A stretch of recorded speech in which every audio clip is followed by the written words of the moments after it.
What's good there, gamers? Welcome back to some more Roundhouse Tag action. We got GRANBLUE 2v2s for you guys, and who else to bring you the action but myself, J2, and the homie Zero himself. How you doing, brother? Oh, I'm doing fantastic. Been looking forward to this particular team bracket, of course, because we got some of my favorite GRANBLUE players out here. Oh, yeah. Sorry, y'all. You know, Bisu, I'm sorry, all right? I'm so sorry.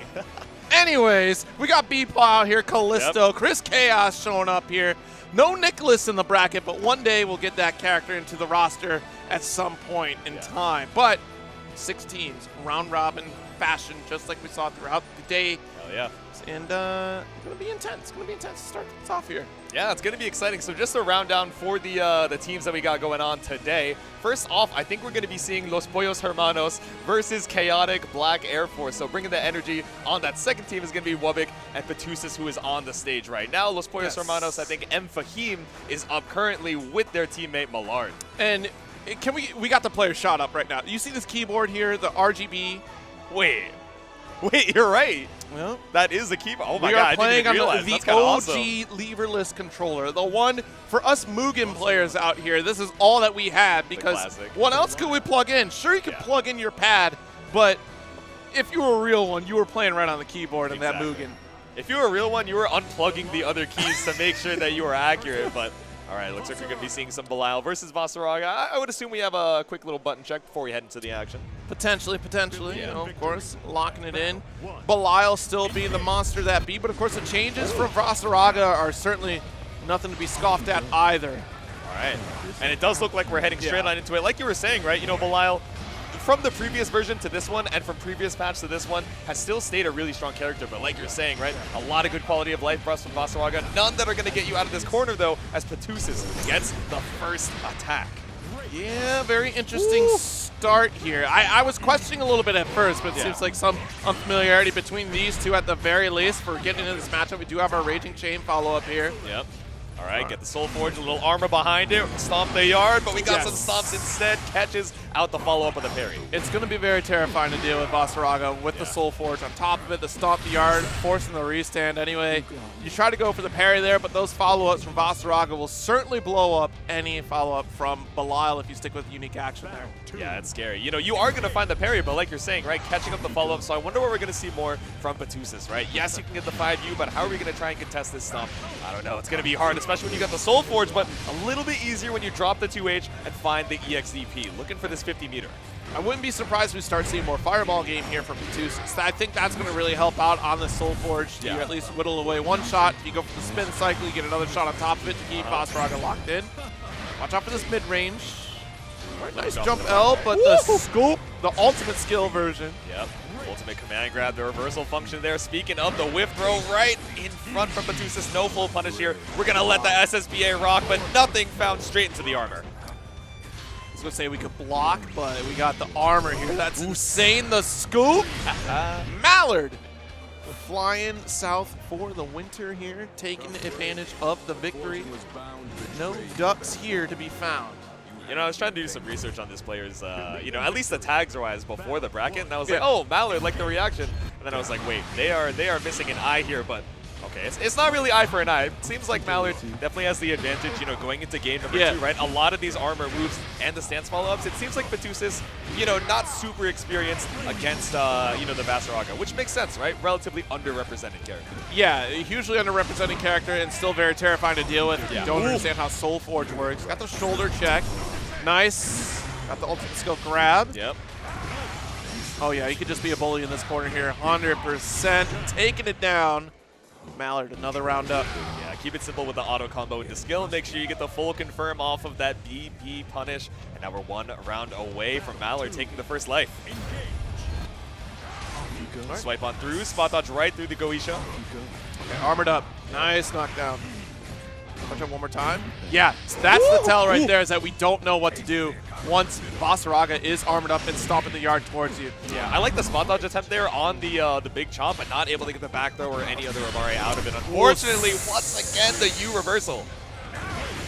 Yeah, Mallard certainly much more comfortable than we were in that first round. Yeah. I feel like that first round was like, there's no way that my opponent is this unfamiliar. Then once you get settled in with the fact that the reality of the situation is you are going to run this set Then you start to settle in them. Way more comfortable than you were looking. We got this. We've been at the SSBA once again. No, this one finally makes contact. Still not going to be quite enough. You had full BP before it, so not enough damage penalty for you to die. But I don't know. You still got the Soul Forge available. You just need one more hit. Ooh. All right, 5L. It's all right. Spend it for a scoop. 2 games up. Cheers to you. Mallard. Off of the scoop. So, yeah, I think the rules for the team tournament is going to be first to 2, each player on the team having 1 life, right? So we are swapping out to the other member of Chaotic Black Air Force. So is this going to be WUBBIQ? Yeah, should be WUBBIQ. Okay. Coming up. WUBBIQ and who's the other player helping out with? So we got WUBBIQ and PATUSSES, and then MFAHIM and Mallard. So MFAHIM waiting in the wings. Yeah. Gosh, I haven't seen MFAHIM in forever. Yeah, I feel like I used to, share some Guilty Gear Strive brackets with them. The Dust and some of these other net play. Both you are keyboards. I'm sorry, both you are keyboards. Wait, that's awesome. Maybe that's they both have the black keyboards with the LEDs. So maybe that's where the chaoticism comes in the Black Air Force energy. You know what I'm saying? I mean, okay, all right. That goes kind of hard. Now, guys, there's some other team names, in this team bracket, but I'm not going to spoil them just yet. We're going to wait for them to head up to the stand, but there are some interesting choices on how we represent ourselves on Start.gg. I'll tell you what. Oh, yeah. I mean, it's certainly a very fun event. Of course. I see why you said that. Okay. I see I'm sure why you guys can check it out on the exclamation point bracket, but you'll know when we get there. But yeah, of course, it's a fun event here for funsies, but also a very unique experience. It's also that little warm-up, right? There's a certain game coming out along in the horizon here that requires you to have a partner in order to be successful at it. So let's get a taste of what that venture is going to be like in a 1v1 scenario, but you have someone that you need to rely on to take the W here for you.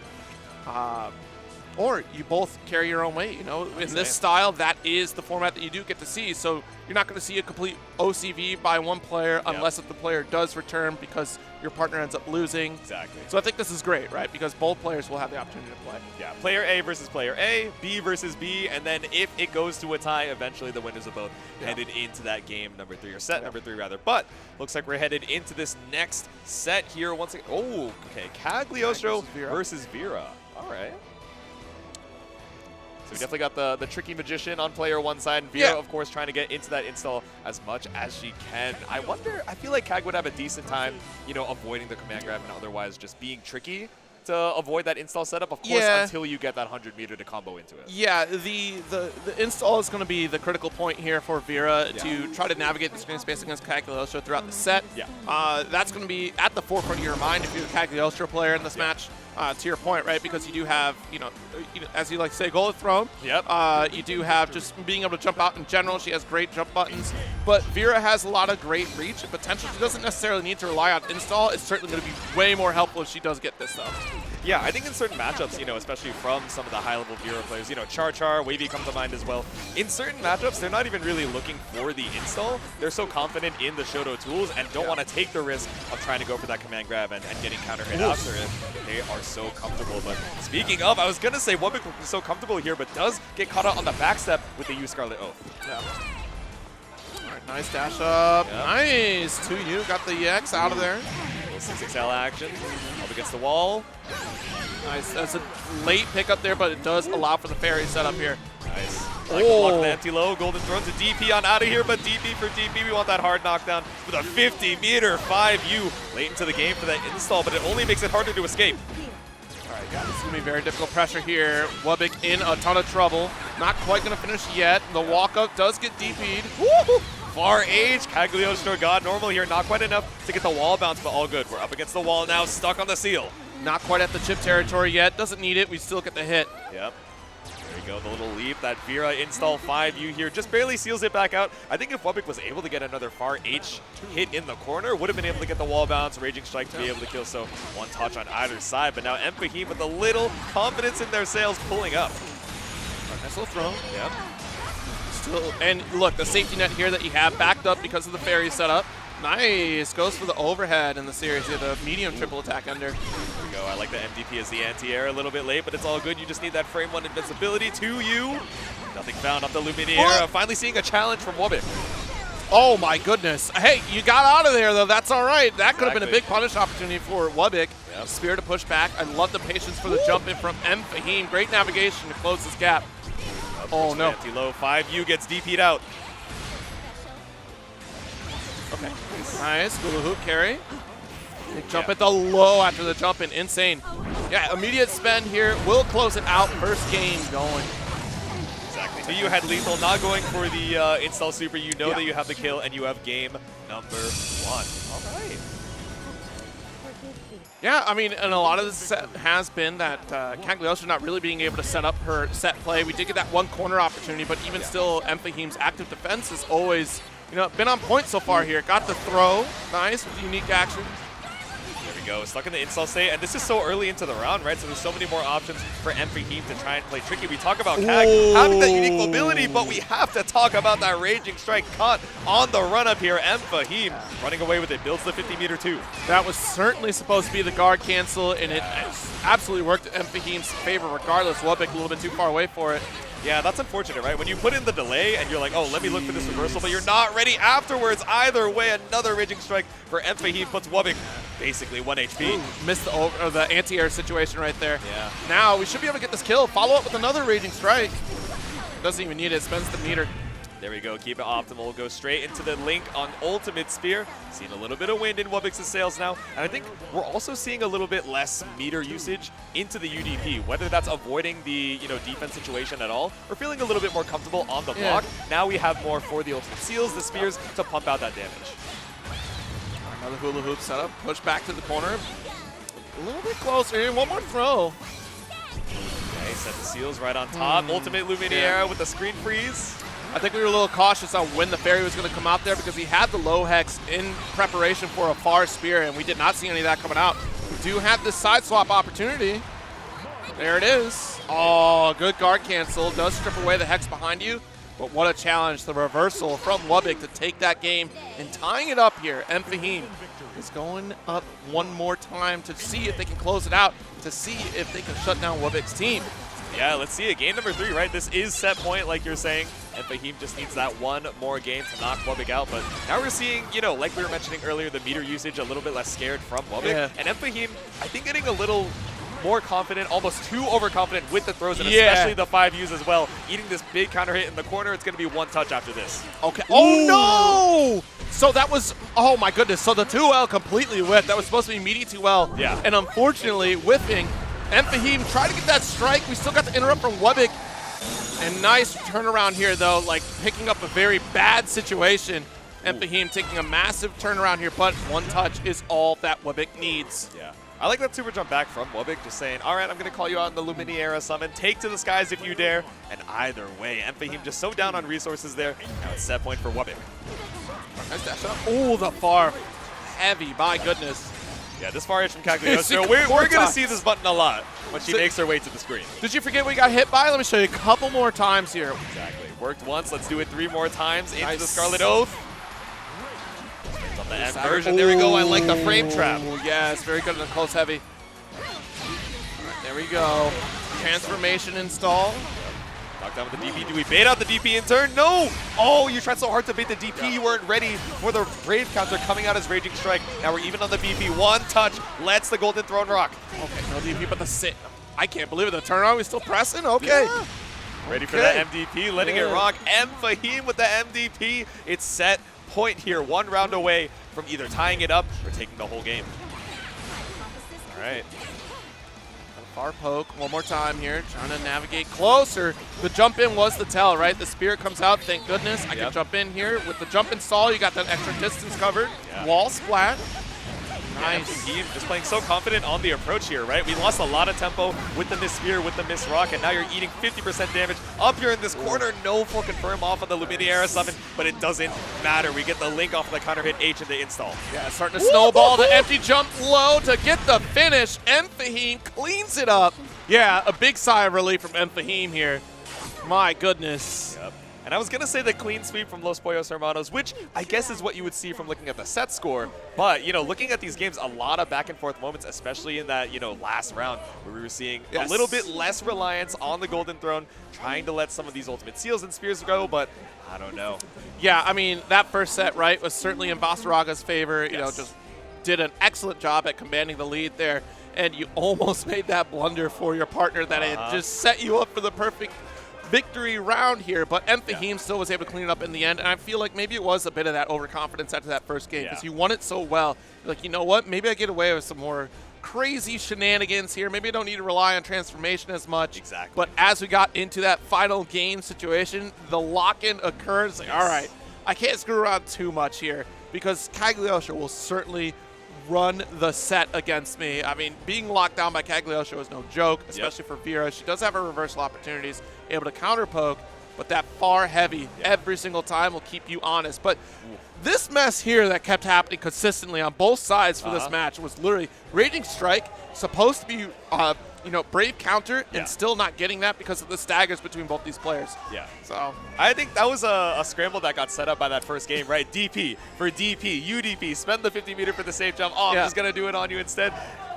They were looking for the DP going into game 2 and game 3 that they had just forgotten about Brave Counter, and then they both remembered it as a defensive option. Yeah. You know, the offense was just one step behind, exactly like you're saying, right? So you get caught out by the Raging Strike, which is supposed to be the Brave Counter, but you're like, all right, well, you know, it works for me. I was extra right on my wake-up option, I guess. But all righty, we got another set on our hands here. I'm trying to see over on the player cam who we got up next. First, okay, this is the one. This is the one you were talking about.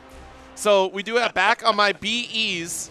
This other team, though, I feel like it's in your wheelhouse if you want to. So back on my BS is going to be Callisto and Chris Chaos, who we see over there on the right side of the screen, and pulling up.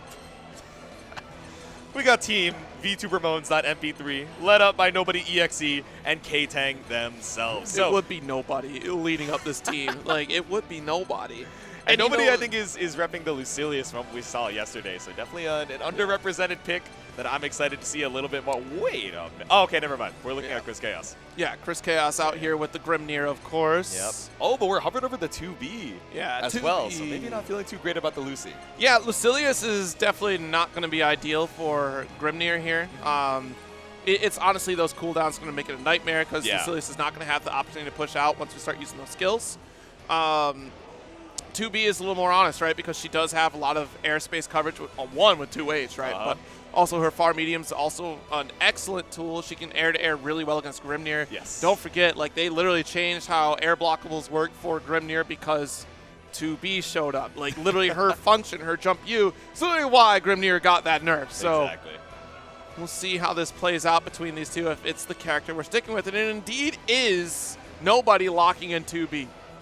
All right. Straight up into it. And yeah, it's interesting that we talk about, you know, the patch and nerf cycle as well. I know 2B is a big point of discussion for this first patch notes. You know, the skill gauge getting, you know, in combo recovery, getting reduced across the board, right? And even some of the enders that normally gave you a little bit more of that boost in the skill also got reduced. So, you know, I wonder if we're going to be leaning more for, okay, let's save the skill to, you know, be more conservative, or are we going to just spend it and let go of the Oki afterwards? Either way, game number 1. Yeah, I think you have to now. You have to be a little more conservative on how you spend because now she has to rely a little bit more on her combination strikes. She has to go for her frame traps, which I think is traditionally what they were going for this character. Yeah.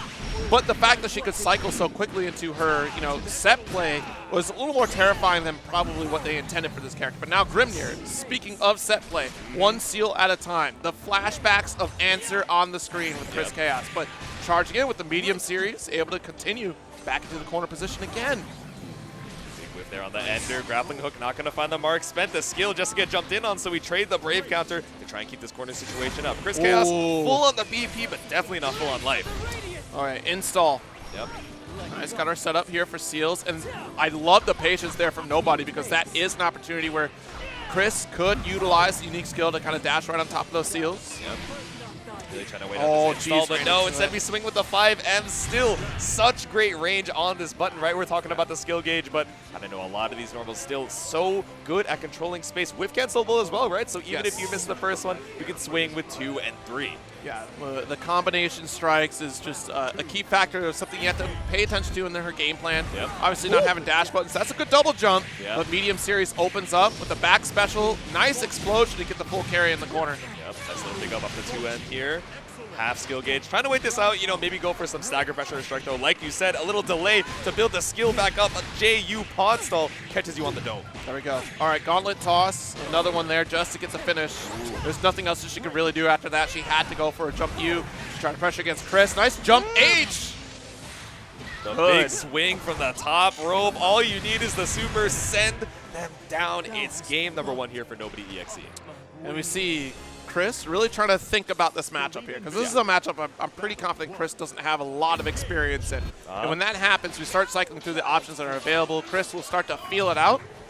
We're not seeing the traditional set play that we saw for the Seals now that we're getting pushed out quite aggressively with the medium series from Nobody. Nice 2L. Yeah, dash in your face is going to take your turn to challenge on the slight minus frames. I love the patience there. Chris is really trying to figure out, like, how do I open up on Nobody right now? Jump U, not going to work out, unfortunately, for Chris. The command run looks so zany. I gotta say, she's just sprinting across the screen, takes to this guy's, hits you on the other side with the JM, and now it's ultimate DP to try and escape here. All right, get the cross up there. Yep, back on over. Dash L works, and you see that little pushback, right? Because we're now blocking that new change. Yeah. All right, nice off the trap wall. There. Yeah. Good setup. Actually can. Super actually just ran out because that combo limit, but Super will be on your next interaction here if you're going to spend it. Ooh, tried to send out the far H, just trying to land in it, but there's so many air stall opportunities for NOBODYEXE, and with the SSBA, no BP to your name, this should be a kill. Yeah, that should have been a 2. Actually, yeah, we just ran out of the BP there because we spent the 1. This one's the install. Not oh, the great jump. We have to respect the pressure here with the medium series, the far L. Nice. There we go, off of the install. No seals required. We got the dash for the pickup. Chris Chaos stays alive. That was very critical reaction there from Chris Chaos to get that pickup. That far L is very tricky. It's spooky, I'll tell you what. We're just going to dash right on through, put the tornado in between us. Not going to mash in the slight minus this time. Not opting to RPS. Nice little pickup off the seal. Yes, that was a great air-to-air. We got our corner carry. Another seal setup. Yep. Yo, see, you can hear it in the crowd. People ain't ready for this Grimnir, I'm telling you. They're like, huh? They're looking at the Z motions in the game. Y'all gave Chris Chaos answer in GRANBLUE. You messed up. That's what I'm saying. NOBODYEXE trying to find the answer right now, but does get caught out off of the back step. That was supposed to be a cancel on the seal right there. After we got the hit, it would have been a cancel seal to get the hit. Yep. All right, ultimate seal, safe jump action. There you go, cross up. Beautiful. Finish it out. And Chris taking the game. There we go, more than enough to kill here. Even he's shaking his head. He's like, all right, I still got to lock in for one more. Yeah. One game's not enough. Lean into it, game number 3. I'm surprised that we don't get a whole lot of 2H and tier. I get why, because like you said earlier, the double jump from 2B is very difficult. But if there's one thing Grimnir can kind of compare equal to on 2B, it is 2H range. Yeah. They both have a huge one. Yeah, really huge in the verticality here. I guess really just opting not to play into that RPS about, are you going to air stall? How many times are you going to do it? Just waiting for them on the way down. But like you're saying, maybe missing a couple opportunities to at least stop the approach. Either way, up against the corner for it now. Safe ender with the pod, but just swings right on through after. Yep, nice pick up in the corner. Gauntlet ender. Yep. Trying to get the skill back. Empty gauge, but all you need is the one hit to Brave confirm. Yep, push right back out. Got to hold this plus pressure. Yep. Ultimate pods, BC back out, 1 BP to your name, and an install. Nice. Ooh. Double high, yep, absolutely. The fuzzy wuzzy coming in. Combo limit hasn't started. You haven't left the ground, but there we go. Big up, set the seals back into the corner. Fuzzy action available. Oh! Bit up the BC! Oh! Death of our Lord and Savior. BC action. The common era is looking up for Chris Chaos on set point. The skies are but Grimnir's skies out here. It's certainly Chris Chaos taking advantage of it. Beautiful stuff to try to open up Nobody in that one. Dash L still able to get the confirm. Very nice. Nice. Confirm off the shoulder check. There we go. EX Psycho Crusher up against the wall. Set the seals. Yep, there's that 2H to get the reset. Nice from the heavens above, but not able to get the confirm. That was unfortunate. Nice. Punch on through. Still got the seals available. Up, down, into the UDP. Yeah, that was a good stand block, though, from Nobody. Starting to recognize that once Grimnir takes the skies, I don't need to worry about this low until Grimnir finally connects, right? Because the falling button is going to come out after that dash. Big damage opportunity. No meter, though, so we're not going to be able to get the finish. Yeah, we slash on through, waiting for that skill to come back up. Spends it on the parry. Jump H. Wrap this up. Oh, no. Goes for the light series. Yeah, maybe not believing in the SSBA at that range. Either way, both supers available. Once again, we spent all that meter on the install every single round. No, pick up off of the air dash. Okay, we got the guard cancel. Oh, stood up. Yep. Stagger off of the 2L there. Nobody EXE brings it to final game, final round. Yeah, I wonder what we were trying to do in that scenario if we thought maybe it was a throw. The 2L still coming in here from Nobody. All right, nice anti-air. Got the drill to carry to the corner, but I can't believe it. The far L does activate here for Nobody. Yeah, I got the plus frames off the pot explosion. Up here, Stagger with the lights, but far H doing the job. Can't believe it. That's footsies right there. The 2M did not even touch Grimnir. Nope. Spin cycle once again. Oh, yeah. I don't have to worry about anything when I put myself in the bubble. Exactly. Reaches up so high either way, even if you tried to stall, going with the cross up against the wall. Nobody EXE, all the resources in the world raging chain. No, but the combo limit. I wonder if we could have waited for the 100, but either way, off the scramble, Nobody seals it out. Yeah, I mean, you were 2 hits away, right? Yeah. So you had the Raging Strike. We could have just done Raging Strike and then try to go for hit, but I think the problem would have been you would have got the combo limit. Yeah. So your option go to you for hard knockdown. Exactly. Just go for that situation and reset because you're still 1 touch away. Yep.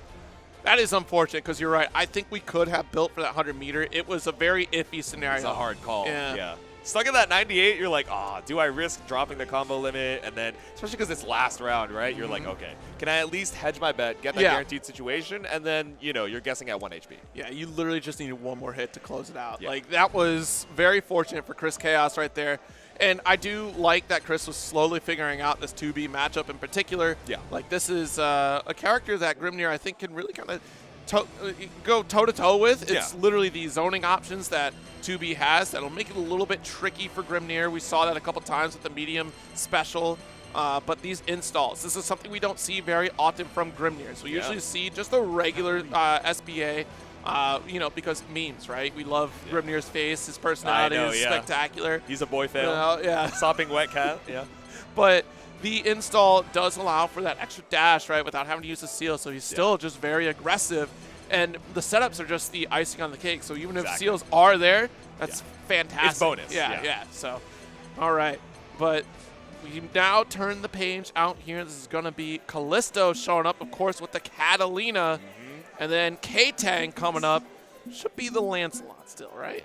I think it's going to be the Narmaya. Definitely been tearing it up in a Narmaya, lot of excuse me. I'm thinking of a different player entirely. You're right. Narmaya. I get it. The unique mobility, I understand. It gives that same kind of energy about it. But, like we were mentioning last night, right? KTANG definitely one of these, NA Narmaya warriors who's, representing the character a lot at online and offline as well. On the East Coast, it's like Witch Hazel. I see a little bit of Mr. Quotes as well. And over here in the Midwest, KTANG really holding it down. So I'm excited to see some more Narmaya. And I'm sure you guys are always excited to see some more Catalina as well, right? Callisto, her strongest soldier game after game. And I think maybe getting a little bit more popularity after some quality of life buffs, a little bit more wall bounce or crumble state with the more recent patch. So let's see it. This patch was very interesting for Ultimate Skill Fireballs. I think so, a certain somebody at the Arc World Tour got away with some Ultimate Skill Fireballs, and folks said, why can't we have that too? And well, you got it, all right? You got it. The one thing that Lancelot has, y'all have it now, okay? So fantastic, superb. Everyone's got it, all right? If everyone has an ult fireball that crumples, does anybody? Does anybody know? I guess so. Jeez, except for, Gron and Gina. They're good. Yeah, they'll be fine. They They're got fine. Y'all don't need any of okay. that. But yeah, Catalina, obviously, she's got an ice ball, so she needs it. It makes sense, right? So yeah, that does add a little bit more versatility for her. I think it's a great addition for this character kit. I think she's still a strong character even before the patch. Like, she was strong, so. wasn't getting a lot of representation, right? Because there are other characters that does exactly what she does, just a little bit better. I mean, that's kind of the reason why we see 6 more than Lancelot does, right? Yep. So Catalina here now having the crumple state for Ice Ball ultimate skill is going to add so much opportunity for her to get corner carry, better position, to get off the wall thrust, to get back to that damage point that we used to be anyways. So it'll be cool to see. Oh, we got the Battle Pass skin on it too. Zero, I gotta be honest. As a Narmaya main, my heart is broken because I actually missed the Battle Pass skin. I'll never forgive myself. But KTANG still showing up. He's like, all right, let me rep my main. Callisto doing the same here for set number 2. Did you get the Zeta skin? I did. I might be a Zeta main so now. now you have a hole in your collection. I know. Crazy. It's painful here, but all right, let's see it. Game number 1 immediately, letting the Mistfighter rock. A little EX Setsuna for that soft knockdown. Oh, Clash? Yeah, you try to go for thrust, but Narmaya's forward advancing series is faster. Exactly. All right, oh, 6XL, bait nice. the throw. Oh, we are punishing. Good BP attempt, I guess, but here we go. Prismatic Catalina. We're on Callisto's console, aren't we? I have to assume, right? This is Callisto's console. Surely Callisto would be one of the few folks who has the Prismatic on Catalina, but no, we're not talking about the Rainbow. We're talking about the blue flash immediately, the ultimate thrust. All right, there we go. We got the crumple state. Yep. Nice carry. And yeah, you know what? Actually, I do recall we did see the bones on the home screen. This is Callisto's console. He was like, let me play on my home setup here, and definitely coming up big in this first round. Let's see, another EX Setsuna. Yep. Ooh. Going for the light wall this time. Yeah. Very quick reaction there from Callisto for it. Yep. All right, Brave counter out. 1 BP down for KTANG. Swap the stance back into neutral. Sheath once again finds a hit off the far H. All right, far L. Try to get a couple pokes here. Dash L, one of those that did not get touched really, which was interesting. Yeah. Like, her Dash L is obviously impacted by the universal change, but didn't get the extended pushback or shortened stop on her Dash L, whereas Catalina got a shorter Dash L. Yeah, a lot of them got normalized, you know, for the distances that they're able to travel off of the 6XL. So, oh no, speaking of traveling all the way across the screen with the ultimate teleport, there's a decent amount of recovery on it, but if you're already swinging, and KTANG swinging right through the remainder of this HP, ultimate Rekka's going to go straight on through. That was tragic. We tried to go for the Brave counter, and because we were already airborne, crossing with Crescent Slash, like, you already were on the opposite side of Catalina, so did not get pushed away. Nice. Actually, you know what? You got it. Not pushed away, but the MVP says unhand me. Tries to jump on over to escape the corner, but a throw puts you right back up against the wall. Heavy series. Yeah, nice call out on the overhead. Swipe on through with the 2M. Nothing found. Frame trap opportunity. Walk on through. Jumps over the 6XL, but we let the DP rock. Callisto really trying to steal in a lot of these turns. 2L on Wake Up Callisto. Yeah. Brave catching out the run up with the 2L. Full confirm off the Raging Strike. Now we're back out here in the mid screen. Oh my goodness. All right. Good block. Run up for the Raging Strike, or run up for the throw bait rather. Flip, you know, you can block it crouching, but either way, you're eating those plus frames, so it is scary. But Callisto undeterred. 1 more BP in the bank if we really want to cash out. Jeez.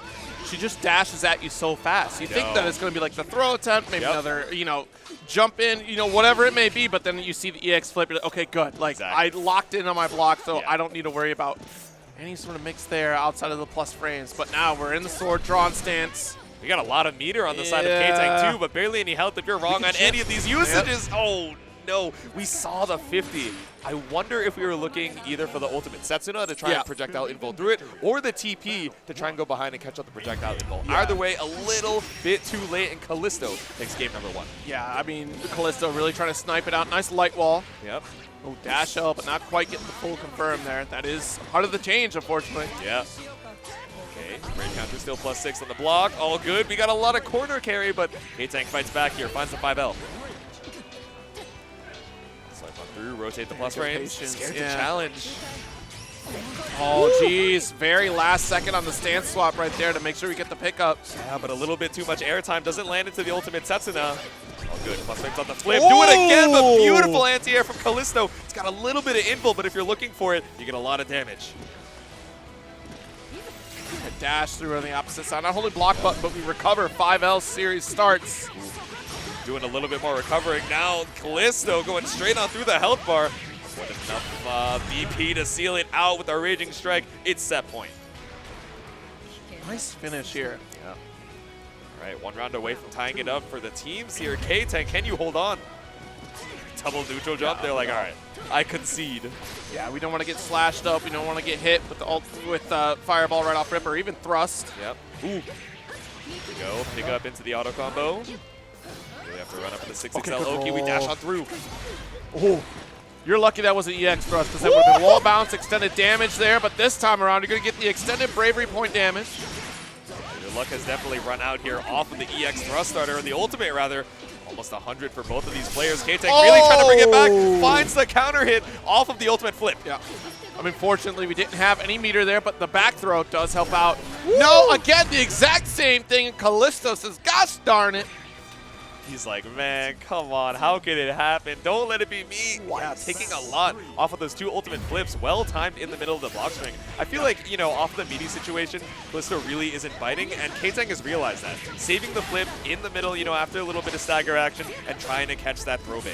Yeah, I mean, that was the thing, right? We tried earlier with just the EX flip, and again, like I said, good block because we were stoic, right? We were not trying to stand block nothing. It's literally just stoic. Yeah, Seneca would be proud. Not trying to go for throw or anything, but now the ultimate skill, it's the sound effect. It's got to be the sound effect that makes you react. I feel like, oh my god, speaking of the base drop of the U flip, once again coming up so huge for KTANG. We're going to cash out, put you on 1 touch. Little meter refund here with the link. About to hit limit, there it is. Ooh! We swung with the 2M on Wake Up, and now we're going to get a lot out of this SSBA. I think you live with a pixel. You know who's on the screen. You're right. I should have known. You know who's it. It's not a 2U, but it's Callisto. Wake Up 2M is definitely in the arsenal. Not quite killing yet. DP, that sucks. You lived with just the thinkums! The thinkums! I know what you into. I calculated it. I had the Windows calculator in my back pocket. I knew I'd live after that SSBA, and I knew we'd make it to game number 3. Callisto still 1 game away from tying it back up, but KTANG doesn't want to bring it to that 3rd set. Playing a little bit slower here. Let the light wall rock. Dash L coming through, nice. Yep. Max range though on thrust. I'm surprised we get challenged for that thrust. Yeah. Shoulder check, back. double 6XL. So jarring to see her just bounce back now. Yeah, right? It feels like every character has like an airbag built in that just like stops you from pulling up after the 6XL. Still able to keep the pressure though. Oh my goodness. All right, another throw. Yep. KTANG a little worse for wear on the HP, but it's come back from worse. Yeah, so what we're doing is building up the throw knowledge, right? Because we are doing 2L into throw. This should kill. Yeah. But now we're building up like, hey, maybe you should start thinking about teching throws again. Remember when you tried to tech those 2 throws and they weren't throws? Yeah. Start thinking about it again because next time it's going to be those flips that we're looking for, and it's not going to be throws. So we're setting up preemptively here. Yeah, I think we've set up the strike throw RPS quite well. We were only looking for the throw bait a lot earlier, like you said, but now KTANG really not afraid to go for 2-3 throws in a row, but up against the wall here. Callisto, can you keep this pressure up? Trying to box out, backdash to hold that space. Okay, not EX, but we do have the corner position. Nice walk up into 5L. Good extension. You can spend here. Under tuning, get the BP back. No, I think you live with just... Wait, no, we're dead. We're dead. Wait a damn minute. KTANG's down. Once I saw the first 2 hits, I'm like, yep, that's all I need. You're dead. Barely any HP left. The BP penalty, unnecessary. Final game, final round here. KTANG on set point, Callisto on tie point. Speed action, let the light wall rock, but let go a little bit too early. Yeah, delay on the EX sets enough. EX thrust. We're going to be down for a little bit here on some of the bigger damage routes. Ooh, what happened? We held on to the dash. You had time to try and react and look for an anti or at least a stop in your tracks, but this loses a lot of corner carry, a lot of space on the screen, and a lot of HP off of the second hit from KTANG. I wonder if he thought he was going to cross under, but like you said, there was so much time to just realize that you weren't moving anywhere. Yeah. I think you're right. The cross under is probably what we were looking for, but 2M Crumple finds it. Nice. Got that ultimate skill doing work right now for Callisto. Yep. Guard cancel right back. The max range. Oh, yeah. Do you see the sword she has? Jitsu. I thought we were using the hilt, but no, the full length of the sword reaches with the Raging Strike. Callisto up against the wall, but still able to tie it up for his team. Callisto just might be a Marth player. That's what I'm saying, bro. I mean, look at that. Max range. Shades of QQU. Yeah. But yeah, I mean, this was very scary throughout the set here because, like I said, the immediate scare was that flip, and now we're starting to see throws. I mean, even trying to steal in DPs. The back and forth uppercut war between these two throughout the set was absolutely terrifying to deal with. All right, but even after this, we have one more surviving member of the VTuberMoans.mp3 team. Nobody is on deck to fight Callisto. You know, we saw full Lucilius coming out from NOBODYEXE yesterday, and we were talking about, oh, maybe not feeling too good about the strength of the character, maybe not into this matchup, but I know damn well I saw you playing Lucilius into the cat. I think we're playing into the team name, to be honest. I think we're pulling up the waifus for VTuberMoans.mp3, but either way, we're still fighting for our lives here in this final set. Let's see it. You had to say, to be honest, huh? You had to say, we're I would calling never you lie out on of the that mic, Zero. You know me. All right, Game this number matchup, yeah, so it's going to be interesting when you see Chain to come into play because then 2B has that immediate access to get in.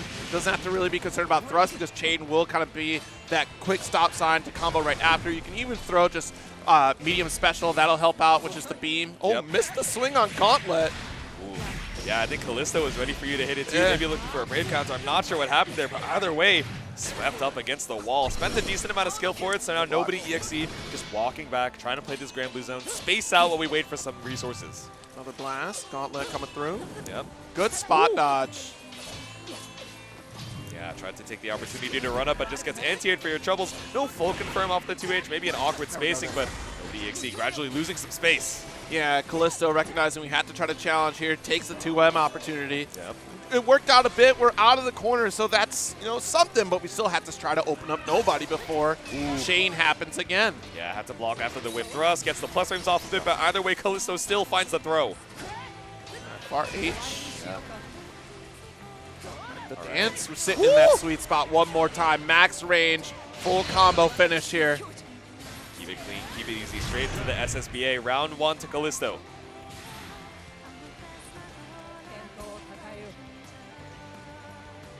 All right, going back into this next round here.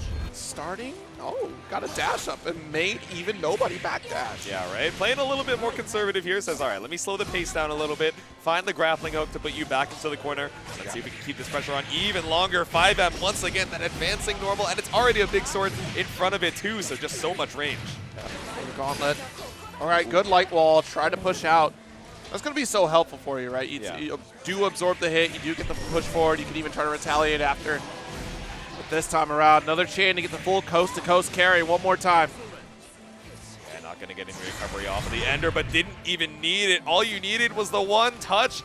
No skill required. No skill gauge, rather. Yeah. I'm not trying to downplay the 2B players. Hey, 2B hit with the 2M. I'm pretty sure that's +2, +3? Something like that. It's plus for sure. +1 round here for NOBODYEXE. We're tied up on the rounds here in game number 1. We try and send out the laser. Light combo with the full run up against the wall once again. We've seen this movie before. Got the H. Nice routing here. Combo limit though. We do have the double gauntlet. Tries to keep it a buck with the quick overhead. Not finding the mark though. There we go. Finds the hit off the close L. Got medium series does not quite put in the work that we're looking for to get the opener, but it does have that forward advancing help to kind of keep Callisto in this corner. We are chipping away little by little. Oh, wow. Nice poke into the crumble state. Raging chain follow-up. We're just trying to catch up with damage and get out of the corner. Oh, there we go. But we punch on through once again. NOBODYEXE not afraid to mash on the knockdown, but no, he's still going to drop that combo. All good. We find one more hit for game number 1. Callisto fully reeled back out of the chair. He was like, man, what am I to do? I thought my character was the box you out with big normals. What's going on? Game number 2. It guts you. You run into it. It's your fault. Oops. Yep, medium special. Practically instant, but good little spot dodge. See, you'll notice that the sound effect for the chain is, certainly more noticeable, so that gives you warning to spot dodge. The beam, unfortunately, because it's so instantaneous, the sound's not going to help you as much, but the DP whiffing entirely will definitely not help you out. Yeah, in a rough spot here. Takes a lot of damage off the corner conversion. Yeah. Strike throw, decent amount of skill to be able to kill. wonder what we saw there. I don't know if the EX Fireball was what you wanted. No, he's pointing at his stick. He's like, dude, you know I want a DP there. Nobody's like, set point. I don't know that. What are you talking about? I leave that up to the video game. Yeah, All right, set point. Good spot dodge. Trying to make that jumping approach here. Ooh, she got the low. She will charge the armor. Yeah. Oh, man. Trying to get anti-air, but we're still caught floating. Base and the gauntlet. Little baseball action here.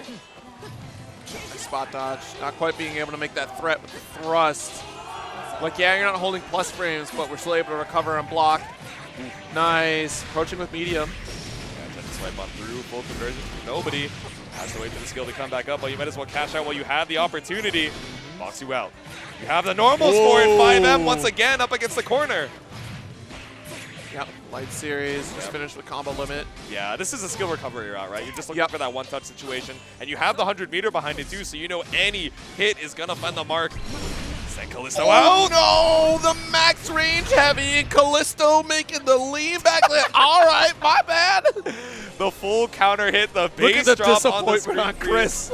Dude, even KTANG's like, I can't believe it, man. Like, he's What like, are you reaching Callisto, what for? are you supposed to do there up against the wall, right? It's scary, you know. I imagine Catalina has you comfortable with this playstyle where, okay, let me try and outrange you with my buttons. We're chilling, but it gets a character who has pretty similar mobility and also, you know, kind of outranges you in some of these crucial moments on the screen. It's so scary. Yeah, we saw a lot of the baseball too. Yeah, it's literally the fact of the matter is her heavy reaching that far is so critical because she gets a lot of great follow-ups off of it. The way that nobody is playing is sending out Gauntlet, locking things down so you're able to retreat anyways and still send out that next cycle into Light Series. Because right here, back-to-back Gauntlet, you tried to go for the ultimate skill Fireball here and unfortunately was not able to get it active enough. And even still, the other threat would have been Chain. Yeah. Medium back special would have also been a threat. The slowdown didn't save Callisto. And I feel like the slowdown for the ultimate skill was probably what we were hoping for. To get at least a frame or two opportunity for the beam to come out.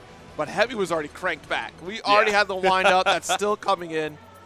2B, a force to be reckoned with because of her range and also her aggression. Has been normalized a bit, to your point, right? The reduction of the recovery from skill, but that doesn't mean she's out of options because Gauntlet is plus scenarios that does help Nobody continue pressure right after. Yep. All right. All right, so it looks like we had a couple stream matches from round one of this round robin, and for our next one, it looks like VTuberMoans.mp3 is going to be staying on the stand. Nobody EXE a couple games in a row here, but we got BEPAW headed up. Team ARC winners, and who is the team partner waiting in the wings? Well, that's going to be T-Bola returning for the first time since the first local of GRANBLUE Fantasy vs. Rising. It's about gosh darn time. You know, there's a ton of players out there they haven't seen in quite a bit. T-Bola is certainly one of them. Lawayne player. So it's going to be fun to see Lawayne making a return here. But Marvin, BEPAW, out in a bit of a character crisis right now. Currently playing Fairy, but for some specific matchups right now. We'll see where we kind of lean on. We've heard that Nier is a possibility. I mean, super confident in the Fairy, right? This is like the legacy pick for BEPAW since the vanilla version of the game. Has really been exploring KAG a lot recently as well. That's and, you know, just thinking, man, what matchups do I want this in? Do I really want to full commit to it? But either way, like you're saying, game number one, Fairy is up against the wall, though.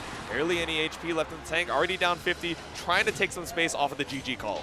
I think you have a good pick in Fairy against 2B in particular because you do have the lockdown opportunity because you can be such a bully against this character until she gets meter, which obviously we do have it, right?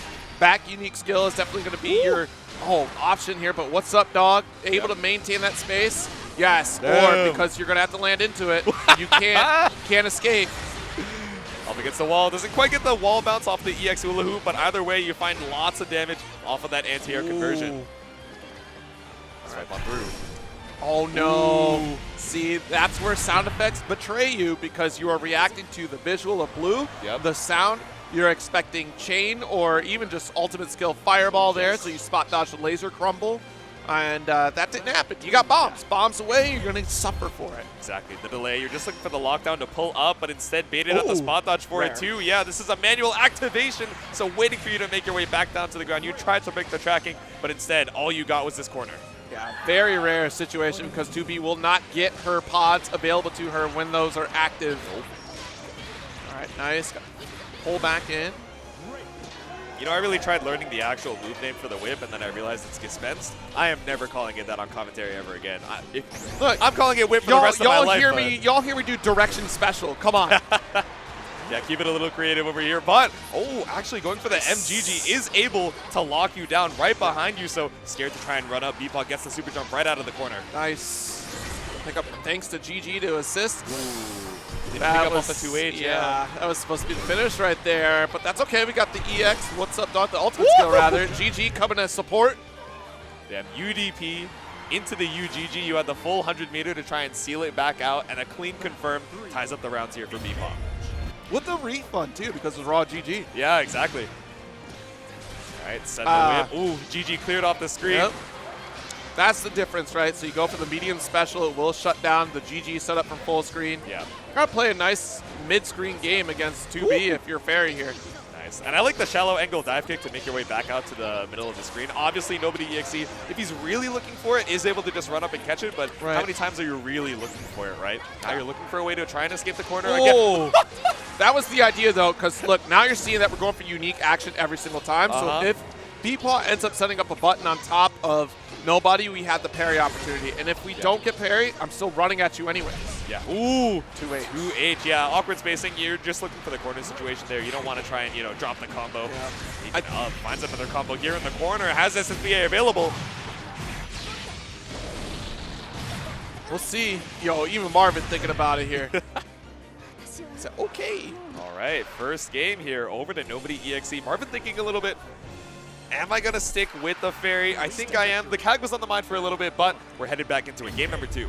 Yeah, I think Fairy, the way that BEPAW was playing was okay. It's fine. Yeah. Just a couple things got away from you. You almost closed out entirely, but the far heavy, my God. Ooh, slash on through with the 5M once again. Off of the counter hit. BEPAW trying to find any escape out of the corner here, but gets caught out with the JU pod stall. All right, there we go. Light pickup, just goes for Gauntlet Ender. Nice DP.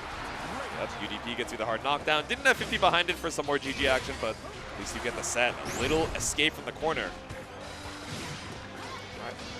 Tries to go for hit grab. Good patience again. Nobody with a massive lead, so we don't need to do anything. Try to challenge for the medium special. Just get at least a beam for some extra damage. You try to dodge through, yeah, but you have the whiff cancelable series, right? Yeah. Still able to keep up the pressure. Guard cancel, like you said, to try and keep this corner up and kill off of the install. Okay, another one. Right back at you. BEPAW trying to turn the tide. That's a brilliant quick overhead right there from BEPAW, but you don't have meter, so you have to take it as it is. Yeah, 2L. Install ran out, and 2B uninstalling that life bar. It's set point here for NOBODYEXE. All right. The little salute. Marvin taking a little bit of time to assess what's the game plan going into this potential final round. What? Whoa. Trade combo? I mean, it wasn't even a trade. It was a shutdown, right? Like, that was 2M obliterating everything. Yeah, just going straight on through. Trying to put the far L as that stop sign on the ground. But, of course, so many air options. But BEPAW, one step ahead, rolls right through the pod stall. Finds a full confirm here up against the corner. Okay, good block on the DP with the close heavy starter. Yep. Close H, looking in the good position to try and bring this back straight into the Orb Super. Ooh, the double close H juggle? That's a lot of damage. Where's the wall break? Where's the wall break? Save me. Arxis, save me. You can't be pressing buttons like that, Marvin. It's 2B. You got to be careful. The buttons in question. Command dash, run up, get some space. Nice. Ooh. Not going to let you get away with that jump. So aware of the EX BEPAW. All right. BEPAW trying to make a comeback here. Let's take this round. Yep. Still life point here, trying to reduce the team members in half. Caught out with the whip follow-up into GG. Up against the corner here. Ooh. That was a dash M. Yeah, a little too shallow on the overhead there, but maybe trying to say, maybe trying to bait out a DP. Hard to say, but your DP in turn gets baited out. Oops. Far buttons, we can keep whittling away with these specials here. Send the laser, little run up, gets caught up by the whip on the way. Yeah, GG keeping you in your position. BEPAW walking down, nobody ever closer to the corner. Yeah. Oh, you're very lucky on the float back. Yeah, we we saw from BEPAW really trying to stay right out of range of that 5M, but staying back out towards the middle of the screen gave nobody so much room to take to the skies. Nice. Grab the whip, hard knockdown off the twirl. Okay, while rising. Good blocks here from Nobody. Ooh, yeah. Start up, yeah. The whip was still on cooldown, so not able to full confirm. Go for the U-pods to try and steal this round back. Bait out the brave counter, but no confirm off of the jump in. More stagger pressure here. BEPAW has 50% meter available. No DP. There it is to steal the turn. Game apiece. Reel back the ultimate up dog. Game number 3 here. BEPAW not going to go down that easy. Quick little interrupt. Yo, we keep pressing medium. That's no big deal. Yeah, 5M brings us all the way over to the corner once again. Full skill gauge for whatever hit you're able to find. Yeah, but the double jump doesn't give you enough time to punish the EX BEPAW. And in fact, BEPAW mashes back out of the corner. It's a very positive interaction there from BEPAW right now, simply because we have full skill gauge meter and we had the corner position. That could have been massive damage, and we're so close up to the cusp of that SBA. Walk up for the 2U, keep it easy, keep it clean. Walk back, scared of the 5M. On both sides, right? You know, the Fairy 5M keeping you at bay, stopping any of these approaches, but of course nobody looking for that combo starter straight into the Orb Super to keep you locked down. Okay, nice! Got the opener, close heavy. Bounce on the way back up too. We got the Raging Strike to stabilize. Close H puts BEPAW on life point. Okay. Yeah, really great conversion there from BEPAW. Ooh, just the 2M. See, same thing, right? Like just able to interrupt 2M. I can't believe we're at a 2M start range here for 2B. Yeah. Looking for that counter poke here, but is able to find the pickup off of the GG. That's the whip. Indiana Jones. JL to fast fall right in front. Oh, no. Yeah, because we activated the GG, and that unfortunately left you in a recovery state. Able to challenge to the far M. Didn't quite push right back onto GG. We're worried about either back special or even just medium series to start things off. Woo! Yeah, tried to go for the roll a lot of times in the corner, right? Nobody EXE going for a lot of these jump-ins and trying to reverse the situation. Instead, gets caught out with the 5M in the counter hit. Now you're getting so much damage. One touch with all the BP in the world. We shall see. Gauntlet, we're still safe. Okay. Trying to slow it down a little bit. BEPAW, all the meter, finds the 2U. Pulls it right back in with throw. Not a good look right now. Car cancel out. BEPAW no bravery points, which is A-okay, honestly, at this life deficit. Nice. And off of that GG, found the gap. I really like the backstep from Nobody EXE to avoid getting locked down. Yep. Now, life point for both of these players. Yep. Even if our back's already against the wall, we know that there's one direction that, Fairy is going to go with that dive kick. Yep. So ooh, that was scary. The whiff far H, not able to find a punish off of the jump in, though. Nobody. I was going to say, tried to play a little slow, but does get caught out on the run up 5M. Nice. BEPAW, beautiful nice spacing here off the 6-6M. Yeah. Woos. Oh, yeah, once again, really calling out a lot of these, you know, fake GG setups where Nobody EXE, no respect, knows that the call is late and finds the 5M off of it. Let's see if we can get the reversal and momentum that we saw in that previous round, but UGG, they keep you locked down, at least get out of the corner. Oh, geez. What a parry here from Nobody. Yeah. Brave. Wow. Raging Chain to follow up. Got the back EX special. Yeah, the full bonk. First time we've seen it this set and from last set, honestly, from Nobody EXE. Really just looking to try and cash out, put you in that one-touch territory. Finds the parry for the punish. You got to be careful because you can leave a hurt box lingering, and 2B will absolutely parry that. Yep. Ooh. Like, the whiff is not in full, and 5M is going to seal out that life. That's something that folks need to really kind of be a little cautious about when you're putting out buttons, because a lingering hurt box will still activate parry regardless if the attack is still active. So you could just be like, all right, cool, buttons out here, and then Fairy's on recovery. But because there's that hurt box there, it activates the parry. So you have to be very careful. You could be like a good character length away depending upon the move that's being utilized for parry to activate here. A great example would be the Rising Sword for Vegeta. Go try this out in lab at home. Like the heavy Rising Sword from Vegeta, you have a good amount of space away from that hit to be able to get the parry for 2B. It's a little more generous than it is for Charlotta parry. Yeah. Man. Earlier on in that set, we were seeing a lot of good anti-airs. You know, we saw the Orb Super, we saw the EX BEPAW as well, but nobody EXC. I think game number 2 and 3 really leaning into the grounded buttons coming out here. Yeah. You know, just so good at controlling that space and making BEPAW walk back out to the middle of the screen, give up a little bit of space, and then when you're finally not expecting it, bam, we get the jump out. And this 2H, good lord, because we were in a safe position where 2H shouldn't have hit, and I wonder if it was while falling we tried to put a button out. And, I mean, because it was the counter hit, honestly, so you should have been able to do that. Yeah. All right. All right, who we got up next? It looks like it's going to be KTANG versus T-Bola, the other 2 members of the team. They kind of got the matching peripherals, I'm not going to lie to you. The clean matte white surface. Yep, that's the Victrix, you know, leverless on the left there for KTANG, and on the right, I think that is the Snackbox XL. Ooh, okay, okay. Yeah. I'm not gonna lie, I find it pretty funny when people see my snack box and they're like, "Oh, isn't that too small?" I'm like, "Dude, I'm 5'4". Like, this is perfectly made for me. I really like the micro snack box. Like, it's a really nice little setup there. It travels really well. Traveling right on through the immediate EX dash after the Setsuna. You had the plus range for it. What are we gonna make of it? Dash right on through and let the parry rock for T-Bola. With the dash L, the awesome sauce will get punished. Didn't have the follow up. Ooh. I think that's harder for Luane to get dash L. I hadn't really tried that out yet, actually, now that I think about it, because, you know, with the dash L changes, some characters don't necessarily get the same follow-ups that they used to, depending on how deep the dash is. Yeah, exactly. That universal pushback where, you know, normally everyone lands deep enough to try and get some of these close-end buttons, but either way, KTANG, quite a few buttons out here, putting you just barely outside of that one touch. The ultimate Setsuna isn't enough to kill, but the close H pickup after is. Yes. All right.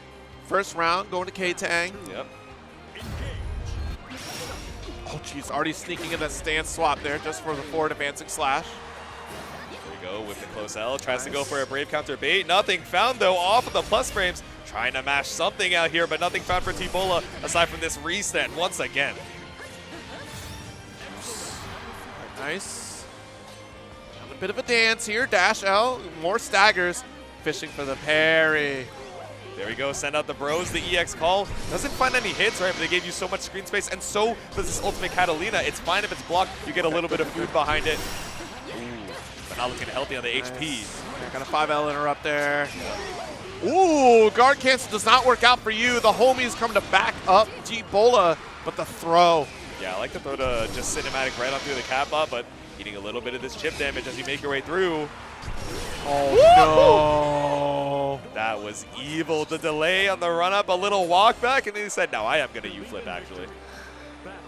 Tragic, and you were already trapped in the clutches of the ultimate skill because the slowdown we saw, the activation of Raging Strike there, trying to make that Brave cancel.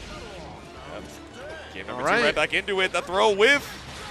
Got to squint a little bit to try and find a gap out of the corner. Anti-air stall. Finding the U-flip, but no, the bros are flipping right on through as well.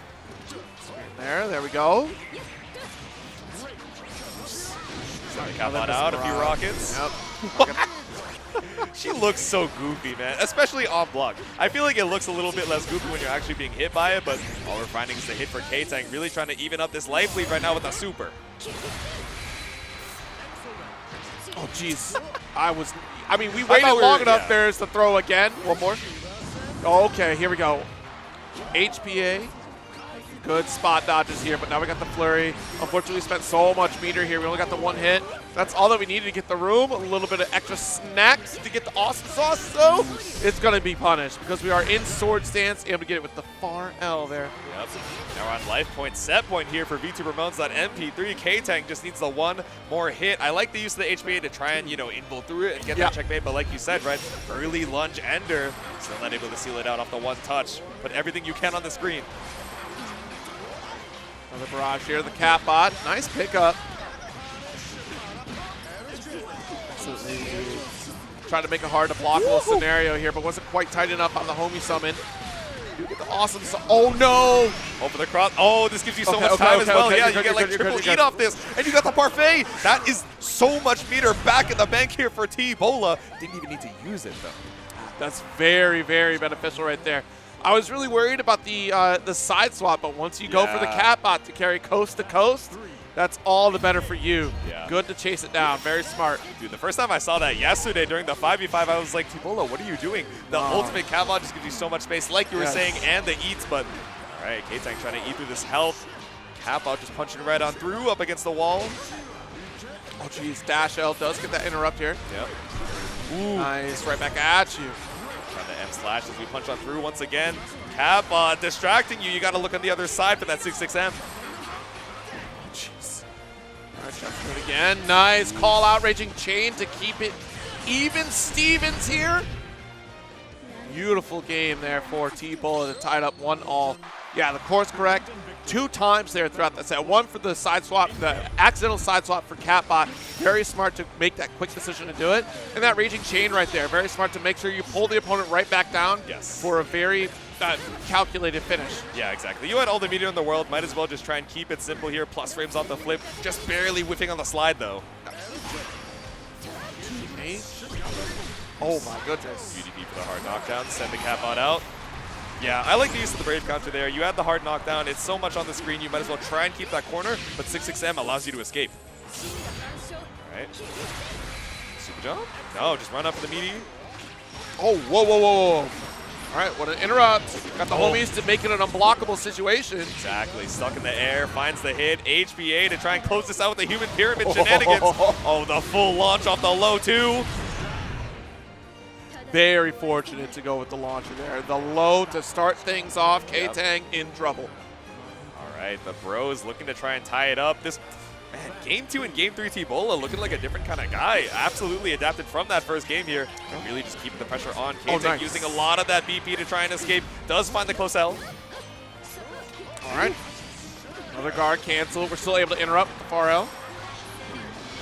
Yep. Dive on through, get you a lot of screen space, reinforce with the rockets to keep your turn.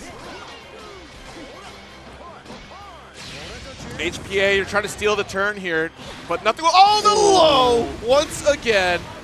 Didn't react in time. KTANG just a little bit too late. The default is stand block. You gotta look for the react on that low. Speaking of, triple attack into the low once again, gets you knocked back up into the corner. T-Bolo takes the life and ties it back up for the teams. Absolutely insane set play here for T-Bolo to turn it around, tying it all up. We still had to go through NOBODYEXE. We still got the 2B on deck here. Yeah, I mean, it started off so strong here. I mean, T-Bolo, of course, you know, feeling a little iffy about their play right now. That you know about the practice that they're trying to get in here. Yes. You know, T-Bolo even admitting like, you know what, I could be doing much better. I should be playing more Lane here. But, you know, a certain RPG had come out that even took up a lot of my time. I'm saying, we are in no shortage of good games, which is a great problem to have. I mean, honestly, you know, it takes a lot of time. Absolutely. I love the stories of Asterion and crew, but, you know, maybe I'll check in on Karlak later after the next arc here. 2B up against Lane. Most ambitious crossover in history. The greatest fanfiction writers there ever were versus the 2B from NOBODYEXE. Both of these players fighting for the pride of their teams. Yeah, interesting to start with the back medium special there from Nobody because we got the Raging Chain follow-up off the rip. Get the parfait. That's a lot of meter on the bank. Okay, there we go. Awesome sauce. Nice setup here. Does have the barrage. I don't think nobody's had an opportunity until we try to get we got one here. Yep. I'm surprised if he can get a guard cancel out of the corner situation. Slide into the DNs for a knockdown. Oh, you're man, that is a heartbreaker for NOBODYEXE. You spent the 50 and the skill to try and get the extension with the ultimate laser, but that's not the first time we've seen the drop in that combo. Maybe a little shaky here for Nobody.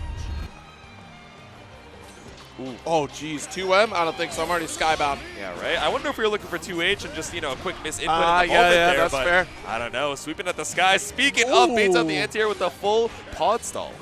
Yeah, and stayed right above Lane to make it very tricky to try to get an anti-air. A parry would have been a great option there. I'm not sure how the follow-up would have worked out if you went right or left. So either way.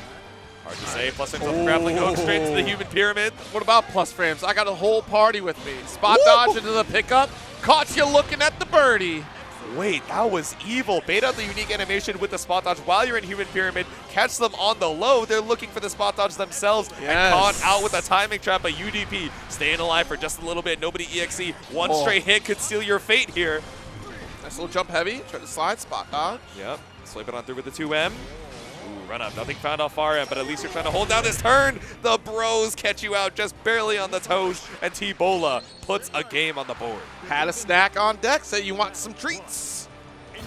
A little eat action, get some snacks in between the rounds, but no, only thing we're biting on is this 5M.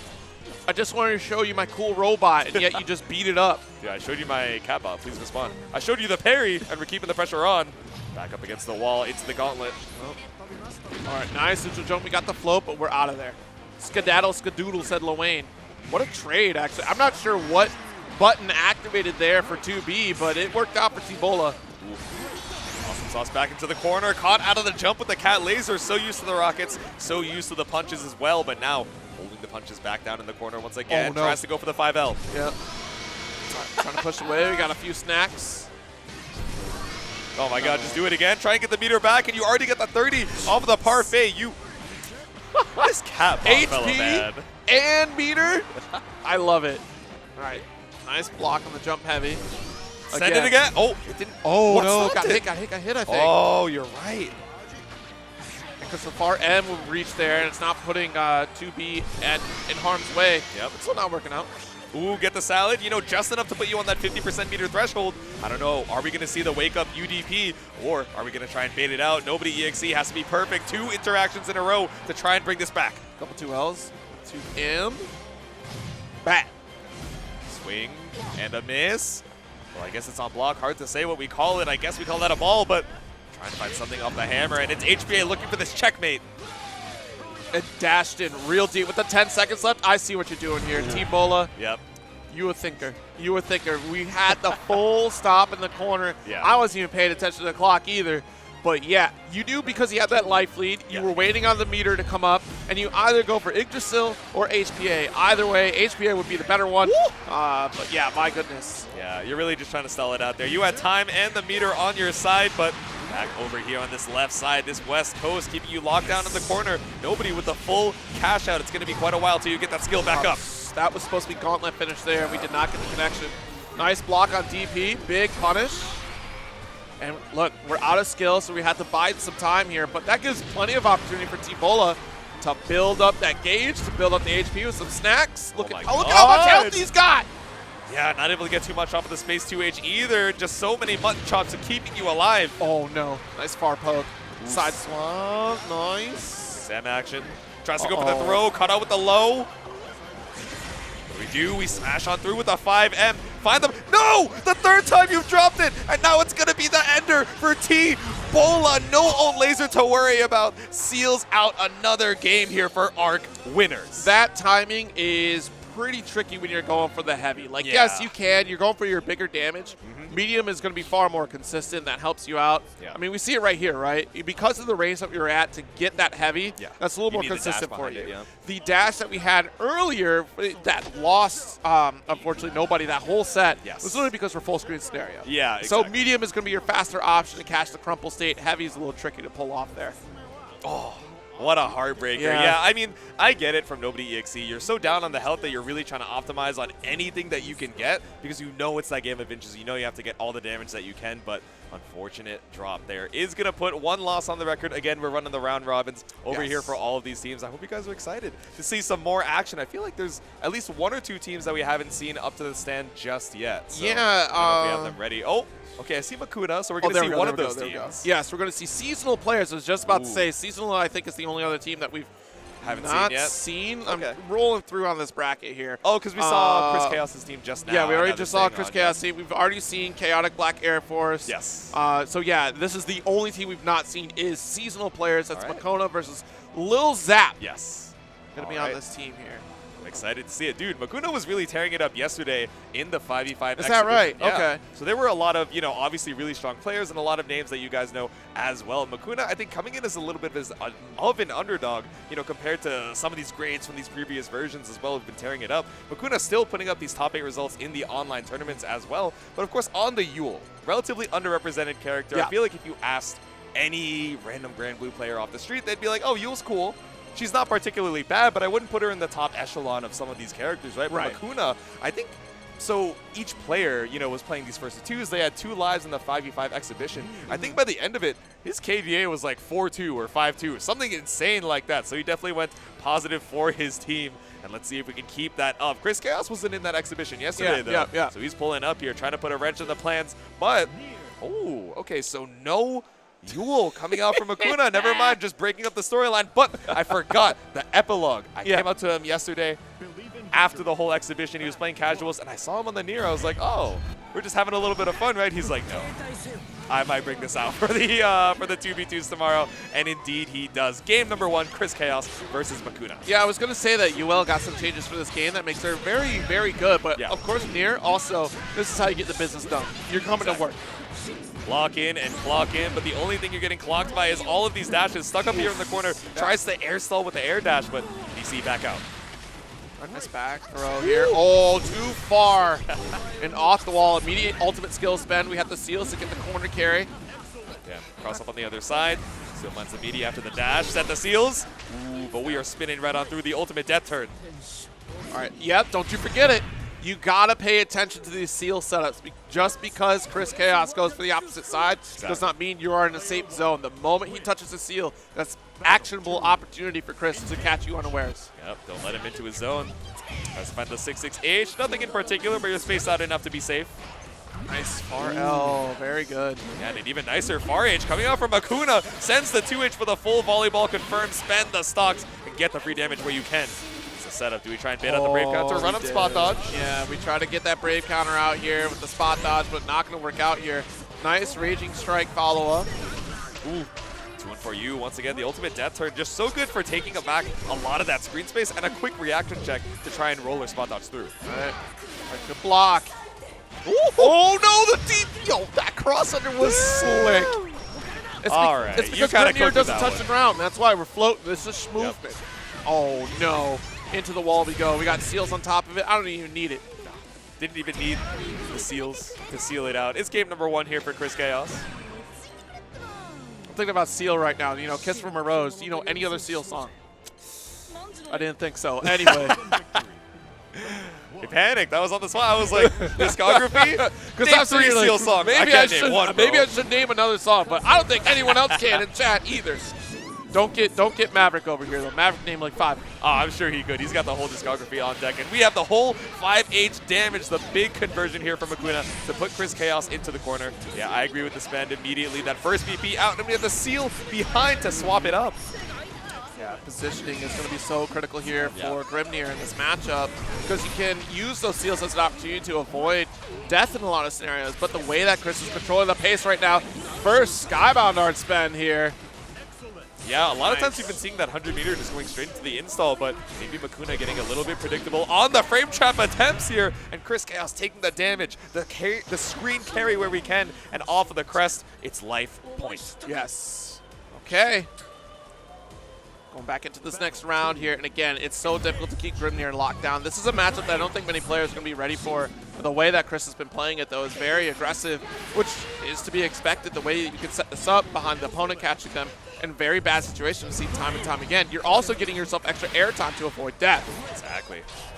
Little whiff on the 6XL. Still afraid to try and swing here up against the wall. Yeah, doesn't quite get the anti-air on the dash. It's UDP for the hard knockdown. Nah, Chris was supposed to hit that seal on the jump over. If he would have touched it, would have shot right back down and would have called out MAKOUNA, and that would have been a big opportunity for Chris. Ooh, nice 2L. Oh my goodness. Finds the micro delay to try and catch out that Brave counter attempt. Now you're up against the wall. Still needs a couple more hits here, but with 100-meter in tow, would get there pretty quick. Install for the dashes. Yes. All right, Clash works out, but hey, I got the faster button here, the 5L working out. Yep.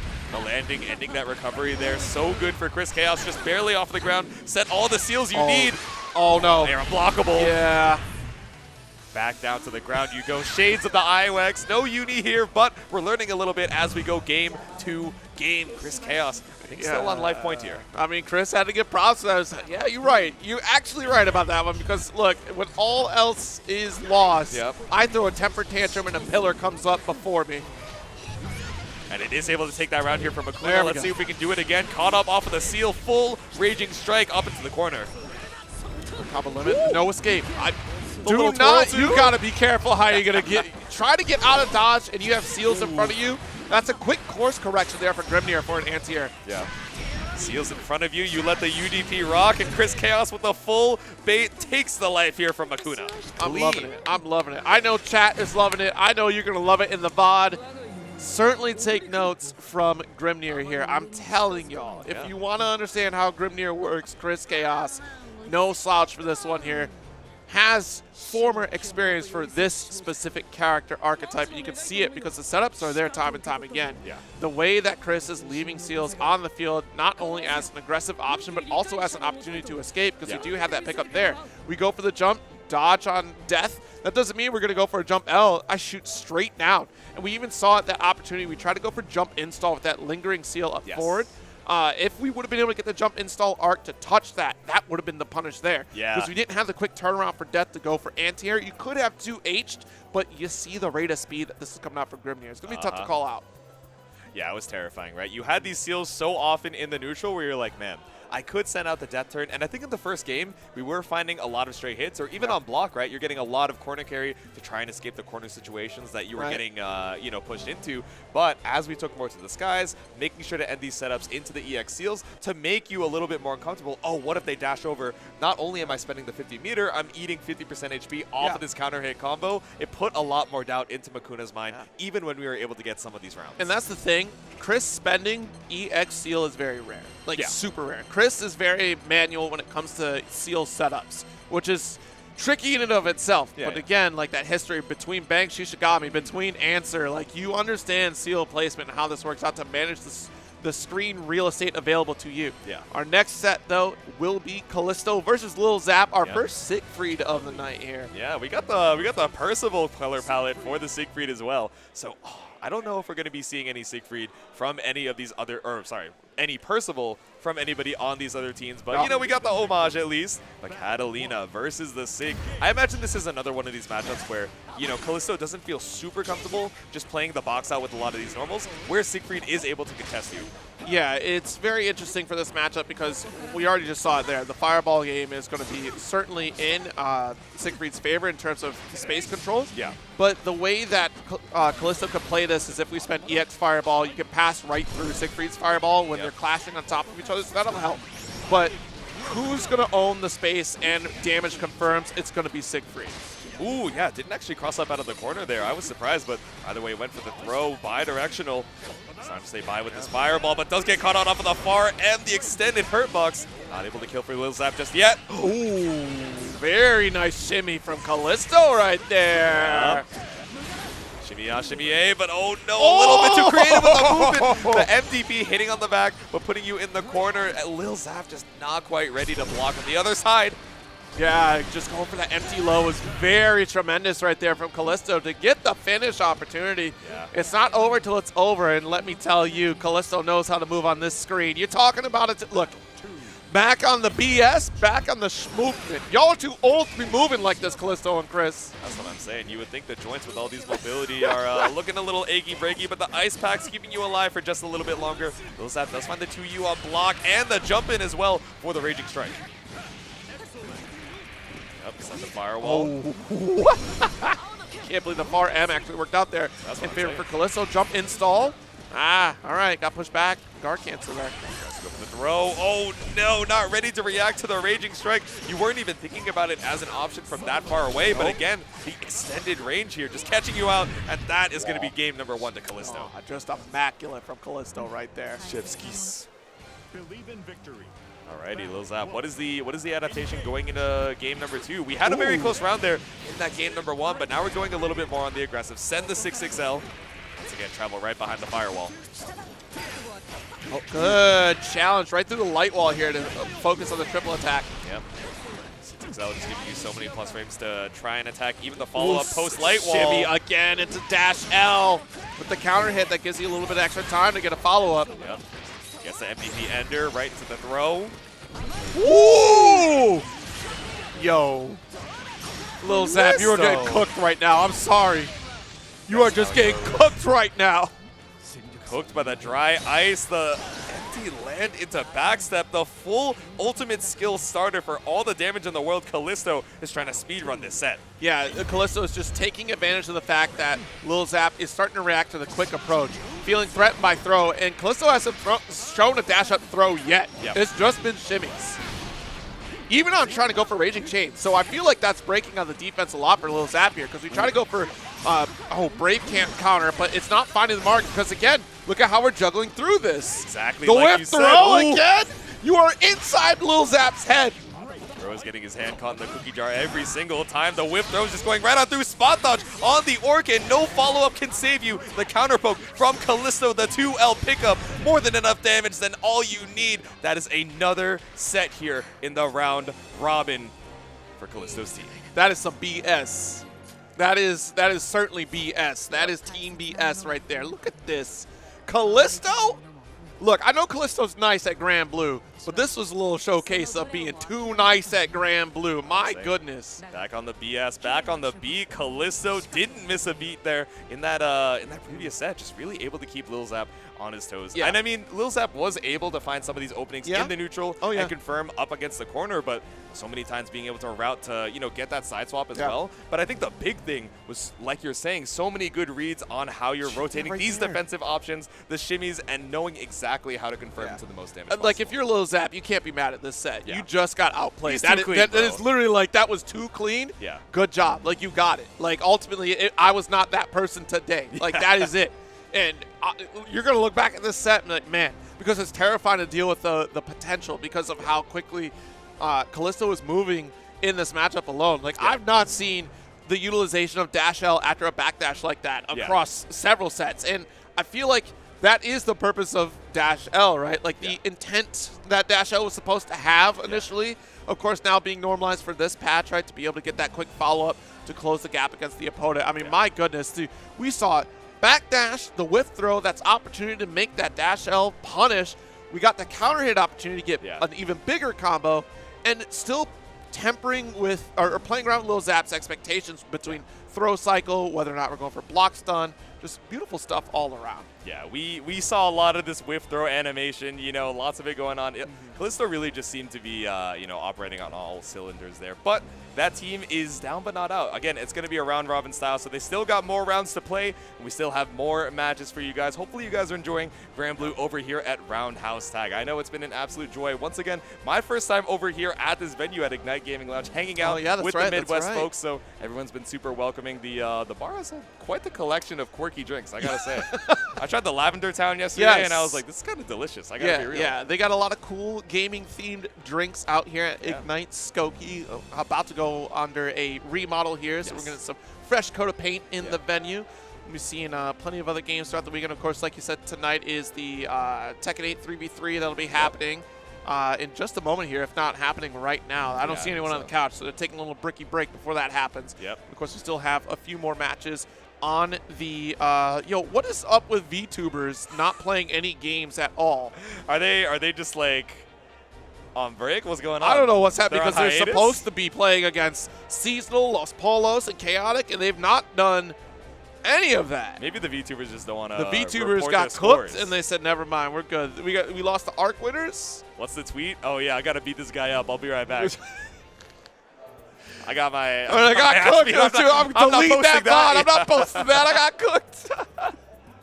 Alrighty, back up to the stand. I see Callisto. I see T-Bola. Right. So this should be back in my BS versus ARC winners. Yes, okay. And that means that the next set, excuse me, no. ARC winners only needs to go up against Chaotic Black Air Force after that. Okay. And ARC winners will be rounding that out. All right. Yeah, we're making our way through this round robin. Hopefully, again, you guys have been enjoying. Big shout out to Kick Esports. If you haven't hit them with the follow yet, guys, they're giving you so much content throughout this weekend for Roundhouse Tag. Big shout out to them as well. So make sure to show them a little bit of support where you can as we head into our next match, Callisto versus T-Bola, the Catalina versus Luane. All right, let's see how this plays out here, because Callisto might be on fire right now. And when Callisto's on fire, Callisto's kind of nice at GRANBLUE. Yeah. The Queen of Ice keeping it cool, locked in here, swipes the bro off the screen. Oh, how did 2M not hit? That's what very bizarre. It felt like the character model was right on top of yeah, because it was. I was a little curious. Okay. Yeah, we got to reset the game now, because that happened. The character model didn't load in, clearly. They were like, clearly that was not, this is not intended behavior. No. Let's go right back into it. Yeah, people are kind of giving. He's kind of spitting right now. I have no idea what he's saying, but I love that for you. He's like, sorry that happened, or happy for you. I'm not gonna read all that. He literally just said, Callisto, listen, you know that was supposed to hit. No, it wasn't supposed to hit. Callisto, No, I'm telling you, that was supposed to hit. I'm telling you, bro. I've seen this stuff before. But back to the beach, reloading right back into it. Game number 1. Believe in victory. Battle 1. Wrong theme. That's what it was. You had to go with the They wanted the Luane theme? Yeah. We actively went back out to character select with it. I can't believe. He's like, bro, I need this. Please. I swear to you, right. the OST changes everything, but back to the beach. Yo, Pepto's bopping in this one. Going crazy. I wish you guys had the production cam right now, and I wish we had a way to keep Callisto out, but the fireballs, or the ice balls rather, going crazy. Big pickup into the projectile. All right. Looking a little corny here with the HP restore. Yeah, we got the elote to try and keep us healthy. Yo, the homies get summoned. Continue the pressure. Light awesome. Oh, no, escape. Yep. Nice. Strike for the extended pickup. Oh, no. Oh, no, we dropped the setup. No, we That wanted to go for the meme. Yo, T-Polo was about to get a ridiculous setup right there. That was insane. But we still have a massive life lead. Yeah, he's about to ball out. The pie gave him basically full health now. All we have is the chip damage. We're trying to walk it back out to try and look for this human pyramid attack checkmate situation. I like the full pause there from T-Polo to wait for the moment Callisto stands up. Yep. We're setting in a full slide. There we go. Callisto thinking to himself, oh man, what am I supposed to do? If I give you too much space and keep the aggression down, then you have so many opportunities to try and eat and refresh all of that health. But if I go too aggressive, you're just gonna, catch me out with the EX Awesome Sauce, the Far H as that counter poke. So what do I do? Yeah, I mean, whole dash L is a great option to already interrupt the homies before they get active. Ooh, tried to jump on through. Nice. 2H, still hitting right above, back into the corner for you. Yeah, presses a button there, got the counter hit, slides into the DMs one more time for EX Awesome Sauce. Yep. Oh no. Tap on the dome here. There we go. EX Awesome Sauce once again, confirm it to the super. Hey, hey! There we go. Callisto's like, what do I do, man? I'll Help never let me. you do that again. T-Bola thinking to himself, yeah, man. That's I mean, kind of you hard could for try. Catalina, I guess, yeah. Game number 2, headed right back into it. Little dash L action.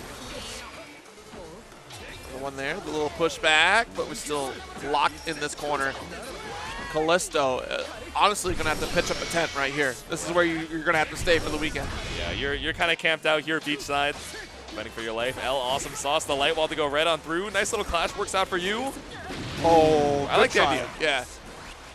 It's tough. You can time it where you roll through, but yeah, it's a big hurt box that comes through there with the missiles. Nice slide, but unfortunately, off the wall. Beautiful max range combo here from Callisto. There we go. Yeah, I actually didn't think that was going to wall bounce, but of course, Callisto, I'm sure, familiar with the routes. Pulling up here, too. Still 2 BP to try and escape with a Brave counter here. Let's see if Callisto finds a big bait. Oh, didn't even need it. Already Street got corn, locked in. 30-meter back off the parfait. Yo, maximum resources here. Stealing back a little bit of a life lead. Like, what damage? Yep. Street corn once again. Send out the bros. Check with the Dash. shoulder. 6-6L. No wingmen here. That one wasn't close enough to the corner. Are you kidding me, Jade-Su? That's It's what I'm probably because saying. of height. You know what? Gravity scaling. We'll leave it at that. 3 bros stacked up in a trench coat, looking for the 50-meter. Just barely out of it. Callisto finds the 51st. All right, nice spot dodge. Able to block in the nick of time with the crumple state to follow up for the corner. Yeah, raging strike available as well. Do we need it to kill? Not even the light wall into the auto combo. Callisto puts the round back on the board. Very scary there. I saw the damage mitigation start piling on. I'm like, wait, do you got the kill? Certainly did. Callisto believed. Nice backdash off the light wall. Yep. Trying to maintain that spacing. Caught out with a laser, though. Nice little pickup puts you into the corner. Send the bro out to do the job. I'm eating here. I'm on my 50-minute lunch break. Jeez, nice 2M. No staggers there. Oh, late tech. So we take a little bit of damage, though. All right, little back run, trying to maintain the spacing. On the other side, finds the MVP. Callisto wants none of these shenanigans. We got the wall. Raging strike follow-up, of course. Keep it close with the heavy. Oh, no. Dash in into the HPA. Got to react here. Ooh, little early on the spot dodge. Yeah. Oh, the overhead. Uh-oh. More stagger pressure there. I do like that Callisto has been poking a little bit further and further away just to make sure we get the preemptive strike. Yep. Thrust at the perfect time. Yeah, exactly. Able to find the tipper range there. Running for your life. Parfait. 50 meters still available for T-Bola. Finds the spot dodge through the EX Fireball. And now so safe off of the rockets. Gives you a little bit of that HP back. Yeah, honestly, I feel like Callisto was hoping for that refund on one of those ultimate skills. Yep. We are sitting at about 25% in the first bar, but sliding one more time. T-Bola going to take another round. All right, now we're on life point here. T-Bola trying to seal it out. Battle 3. Engage. All right. Walk back action. Call the bros. Caught out on the other side with a 6-6M. No catch. We've learned not to jump out of this Oki now, especially when it puts us back into the corner. But it's all good. We still have the EX Awesome Sauce to the scoop up. Oh, no, the 2L? Wait a minute. Would you just not block? We still got the bro headed up all the way across the sky. Single rainbow. I mean, that was a hard to blockable scenario, but still opening up HPA. Look, a backstep. I try to shimmy with the homies. Are you kidding me? Yeah, we're seeing Callisto be a lot less, greedy, trying to get the spot dodge and avoid the chip damage, which I think was ending up getting him opened up earlier. Even at this lower health, Callisto knows, all right, I got to play steady, hedge my bets here, and try and find something up this 100-meter. Looking for EX Fireball, any sign to try and counterpoke out, but ends up running into the rockets. Right, staggers. Right, overhead, loses your turn off of it. Ooh, oh, scary. Yo, look, T-Bowla's like, come on, yo. I'm going to walk over here. Oh, he's looking to beam on you, bro. He wants to kill you with the rockets. He wants to have a 100-meter into the Iggy. Nuh-uh. Look at T-Bowla's got a grin. You see this grin? Callisto recoils in his chair. He's like, how dare you make this longer than it needs to be. Callisto loses the life here in this set, and T-Bola takes a life home for the team. Gosh, yeah, unfortunately, Callisto just spent a lot of time on the shore this entire set. Yeah, stuck right there on the river edge. It was, yeah, it's hard to escape, especially when T-Bola, if you're too patient, you just have so many opportunities to try and get the food. Yeah. If you're too aggressive, we were seeing a lot of good counter poking from T-Bola with the far H, sending out the bros as well, catching out the air approach, which was unfortunate because every single time felt like he had the good fur to put you right back into the corner. Yeah, I feel like in about game 2 is where Callisto got really comfortable trying to poke out against Lewayne, was really trying to go for the far medium. That kind of shut things down a little preemptively. And we were making some strong reads. Not the reads that we're seeing against Zap, though. That was the thing. Like, Callisto played on another level. Yeah. This level is like more methodical, but also you have to deal with the chaos that is Lewayne, which is difficult to contain out here. You do have like the one we were doing a great job of executing on when the homies got summoned. Yes. Either we just go for a jump back to avoid the mix. We don't want to hold the block anyway from Lewayne or try to guess. We did try to get some pokes on shutting down at least one member of the party as opposed to both of them are giving up ground by jumping back. Yep. The other fear was the fact that we were snacking quite a bit, and that makes life miserable for Callisto. We'll see how miserable things are going to be, though, for BEPAW up against Grimnir, if that is the case, because, of course, BEPAW does have a lot of great tools to kind of contend with Grimnir. Aerial approach. GG is going to be a great interrupter. This is also a fantastic interrupter on top of it because you do get the EX grab from full screen. Ooh. Trying to go for the JM, so really not a normal that we've seen in any of these previous sets, but like you're saying, right, this is a unique matchup for Fairy. I feel like you have a lot of good opportunities and ways to try and control that airspace, but we've seen Chris Chaos, once we set out the EX seal, be so tricky with take to the skies and immediate air dash down to try and bait out that anti-air. So only one seal on the screen, back up against the wall, really not a lot of ways to try and escape here. Yeah, has to spend 50 meter if we want to survive. That is literally the only reversal Grimnir has. Yeah, and I also really like the use of the air dash there right above the ground to go right on over the EX whip, but still able to wait out that cooldown though. Let's be so careful. Got one seal, but opened up a little bit too early. Nice. Not close enough for the guard cancel that we're looking for, but the fuzzy. Yep. Here we go. Against the wall, just go for the soft knockdown.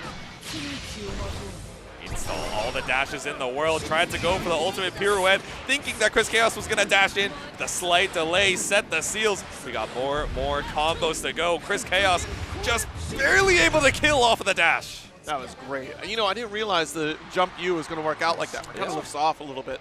Right?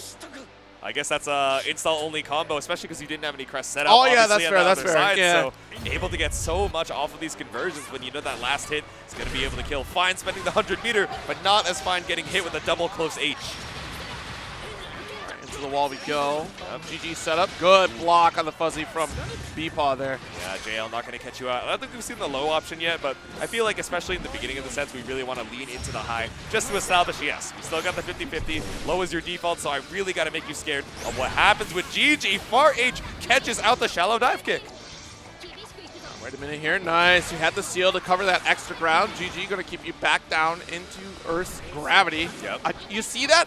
The double jump to set another opportunity to dash forward. We got 2 aerial seals, but what a catch. Oh my goodness. Yeah, bonk on the dome there with GG. Makes her way back out, but still, ult whip just barely getting caught up on the tornado and caught out, tapped on the dome with another air dash. Chat, I'm telling you, these seals are impeccable from Chris Chaos. Yeah. We got all the ghost animals coming out from Fairy, but the seals in particular going arf, pulling up. No seals required with the install air dash BEPAW, rolling his eyes. He's like, come on, man. What is a homie to do?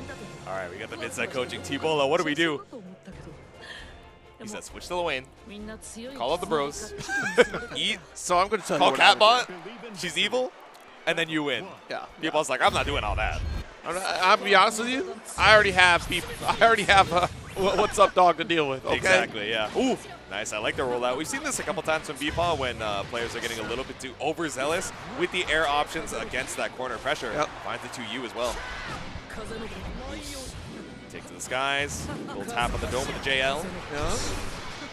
Oh, good patience there from Chris. Yeah, even on block that probably went for 2U. Yo, we even got the dash M for the quick overhead.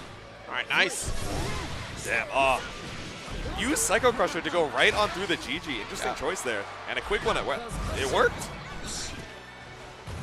Ooh, nice up dog. Yep. Seal for the dog. Use Psycho Crusher.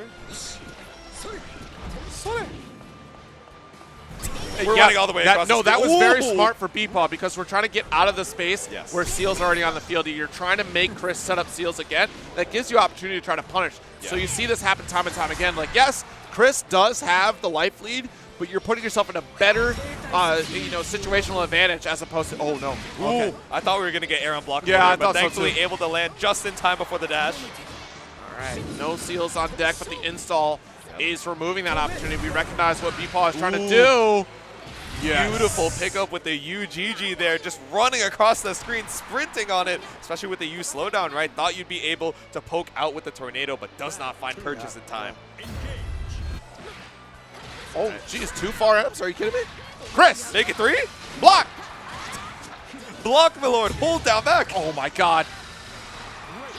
All right. Stacking with the close L's. Finds the far H off of it, too. That's a bold swing, but frame 8 on that first hit, right? So definitely one of the faster mash options coming out from Grimnir. Either way, caught up with the 2U back into GG. BEPAW is so smart, setting up the GG to summon right on top of the seal. Chris effectively cannot use that seal because we're covering that airspace. Yep. Scared to try and land into it. Speaking of, another GG right back down onto the ground. BEPAW not too afraid of using this meter. You still got 50 behind it. Goes right on past the GG, but no confirm. Said I've about had enough. I'm zooming in. With the little 2M, the sweep all the way across the screen. Some wrist circles to head into game number 3, and BEPAW just needs one more to seal it out for the team. Believe in victory. Battle 1. Okay. Strong showing here to turn it around. What was already like a tough match for Chris just got even more trickier because we are, again, avoiding the home field advantage of seals on the field for Chris. Here we go, Psycho Crusher back out of the corner. Nice little walk back swing. Didn't find a confirm, but BEPAW still gets the whip. Set the GG, but so many times we're seeing this Psycho Crusher to challenge a lot of these GG setups where there is a gap before the detonation. And once again, up against the wall. Okay, we have a seal to support this. There's the limit, but we already have 2 more set up. And nice uppercut here from BEPAW. Yep. Ooh, nice. I like the falling JM just in case we saw the air dash. Oh, jeez. Nice little counter hit. Able to get the follow-up. I think we stuffed an ultimate Scott. I think I heard that. Yeah, I think so. I thought I saw the startup. Yeah. Tried to catch the JL, but the tornado lingering on the way down off of the Indiana Jones. Barely any touches for either of these players. Doesn't land into the GG just yet. More pressure here. Corner position. Nice. Guard cancel. We don't want to give up the corner. Yep. One touch will do. No matter who hits it. Ooh! Nice, and I love the use of the JM. We saw it whiff a couple times before, but finally finding exactly what you wanted, the stuff on the air dash. That is very critical right there to get that JM interaction. All right, set point here for BEPAW and Co. Let's see it. ARC winners 1 round away from putting another game on the board. Ooh, dashed up 2L. Sometimes you just got to keep it simple. Check the toes real quick. That's close heavy. GG set up. Yep, strike throw. That's throw in question. Nice. Got the 2U knockdown. All right. Mash on through with the close L. Sometimes you got to show them I'm not afraid to Abare. Oh, so smart to go for the jump U and wait for the next dash opportunity. Yeah, the 6XM puts you in the corner too. Shoulder check. This character's so cool. Yeah, you spin it on through.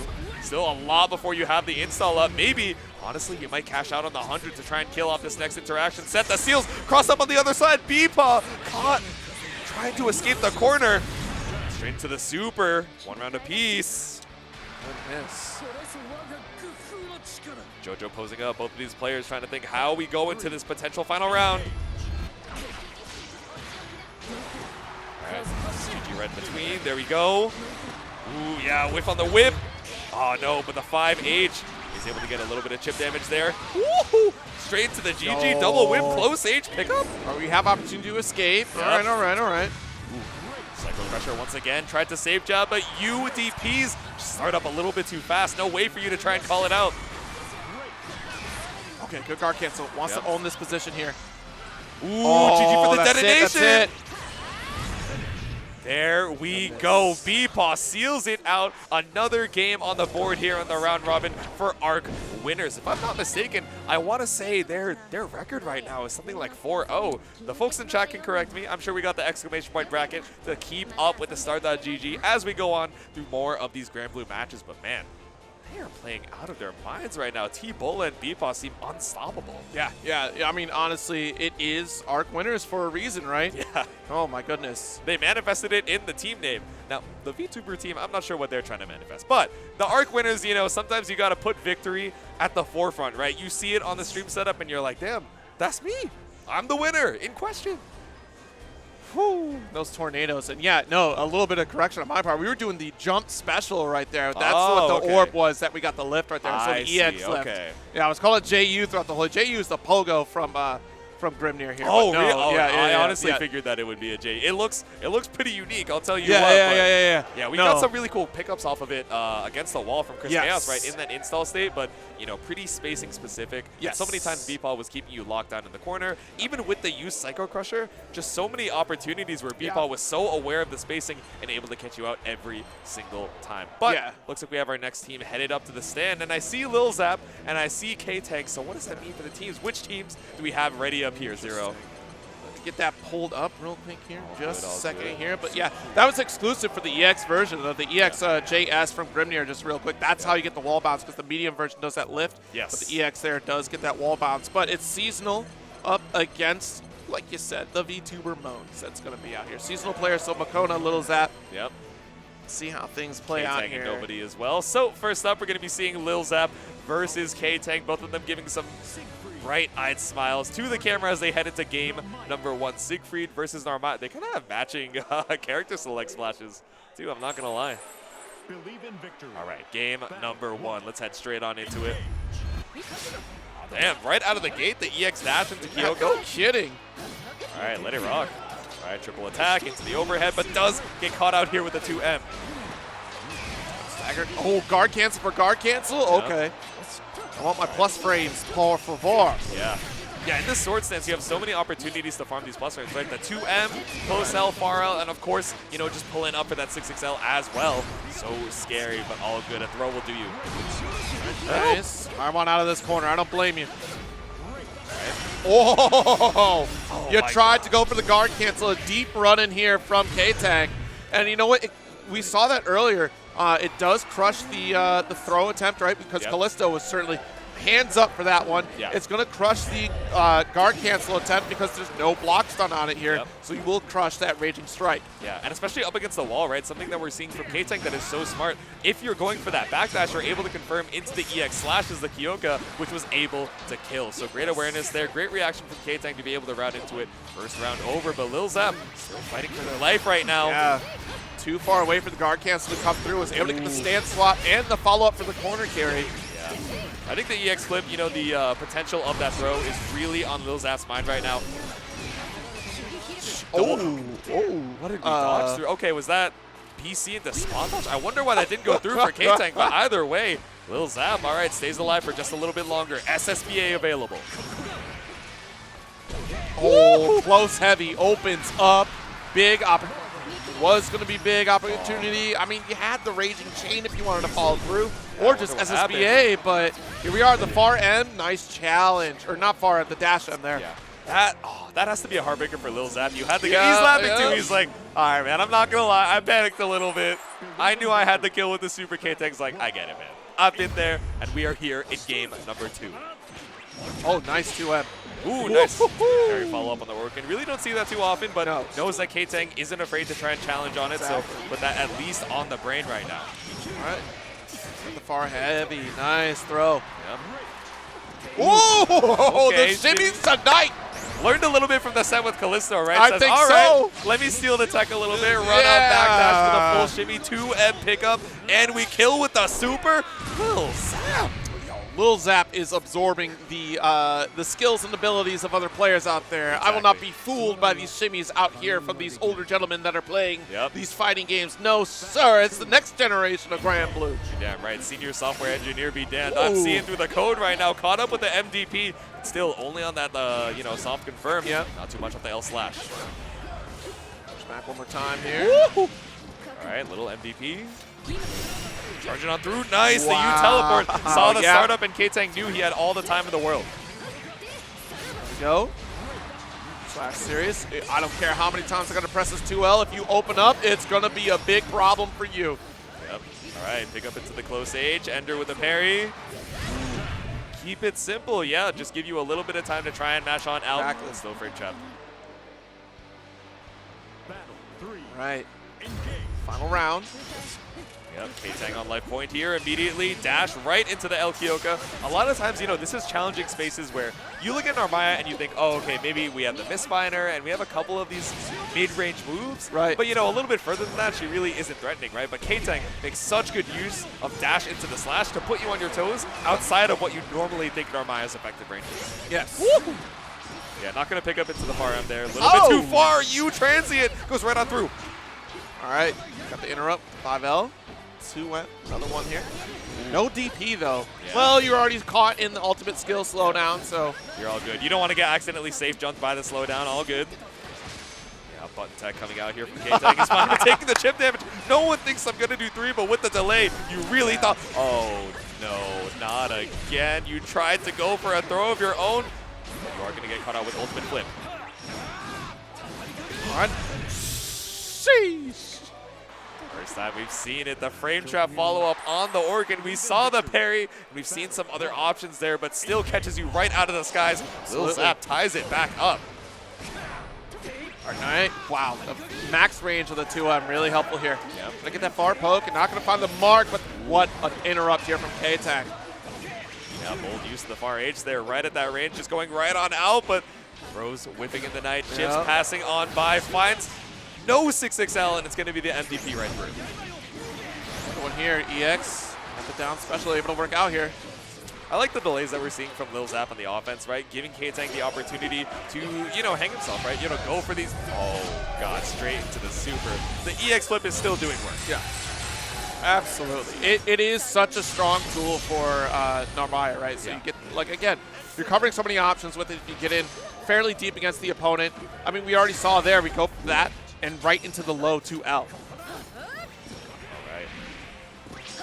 Gonna take a little bit. We're far away from the corner. We don't have enough meter for the Raging Chip. All right, never mind. We built up the meter, but didn't even need it. KTANG on life point.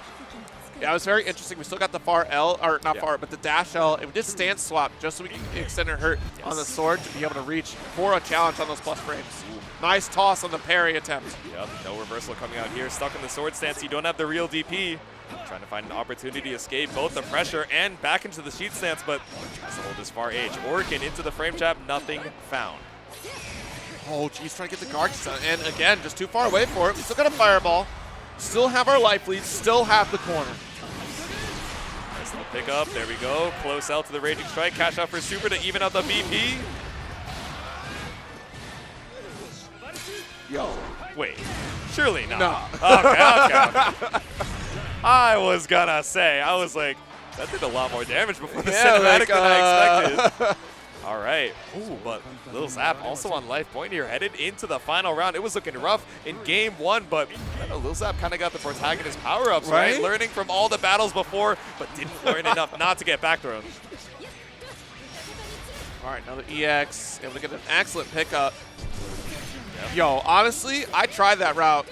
That's it's pretty hard. route. I'm not gonna lie. Like, you just have to be really fast with it. I tried to learn it for a little while. I was like, this is the pretty rhythm. difficult. Once you get in the rhythm, though, it feels so good. I know, it's so good. It's pretty sick, but Lil Zap wants nothing to do with this rhythm, trying to swap it up, put the momentum back into his favor, trying to go for the hard trade trap with the run up close H, but KTANG mashing on through with the 2L, caught out with the plus frames once again, tried to get the startup of the Brave counter, but the delay 2L catches you out. KTANG takes the first life. Yo, Narmaya is so much fun to play. Yeah. I'm telling y'all, chat. I mean, you know. I'm a chat, Narmaya fan. y'all gotta play Narmaya. She is so much fun. Yep. These stance swaps are a little tricky to think about at first, but once you, again, the rhythm, once you get it, like she has some sick combos to play with. But also the Siegfried play. Look at that. Off the armor stance, the guard point stance rather. I mean, great usage of that, not representing it time and time again. We do see that sometimes where Siegfried players kind of fall into that, but we're using that as a backup because of the reach that Narmaya had at that range, because KTANG does swap into sword stance often enough where we do have that coverage. Yeah, it was really cool to see. I mean, Lil Zap did more than hold his own, right? Brought KTANG down to that final round where in that first game we were thinking, oh, maybe it's looking like a sweep, getting caught out by a lot of these throw baits, but able to adapt quick. Not quite quick enough, but headed back into it. The next game, we got the other team members, MAKOUNA versus NOBODYEXE. So that should be, I was going to say Yule versus Lucy, but it should be the Nier versus the 2B instead. Yeah. Let's see if we get that pulled up.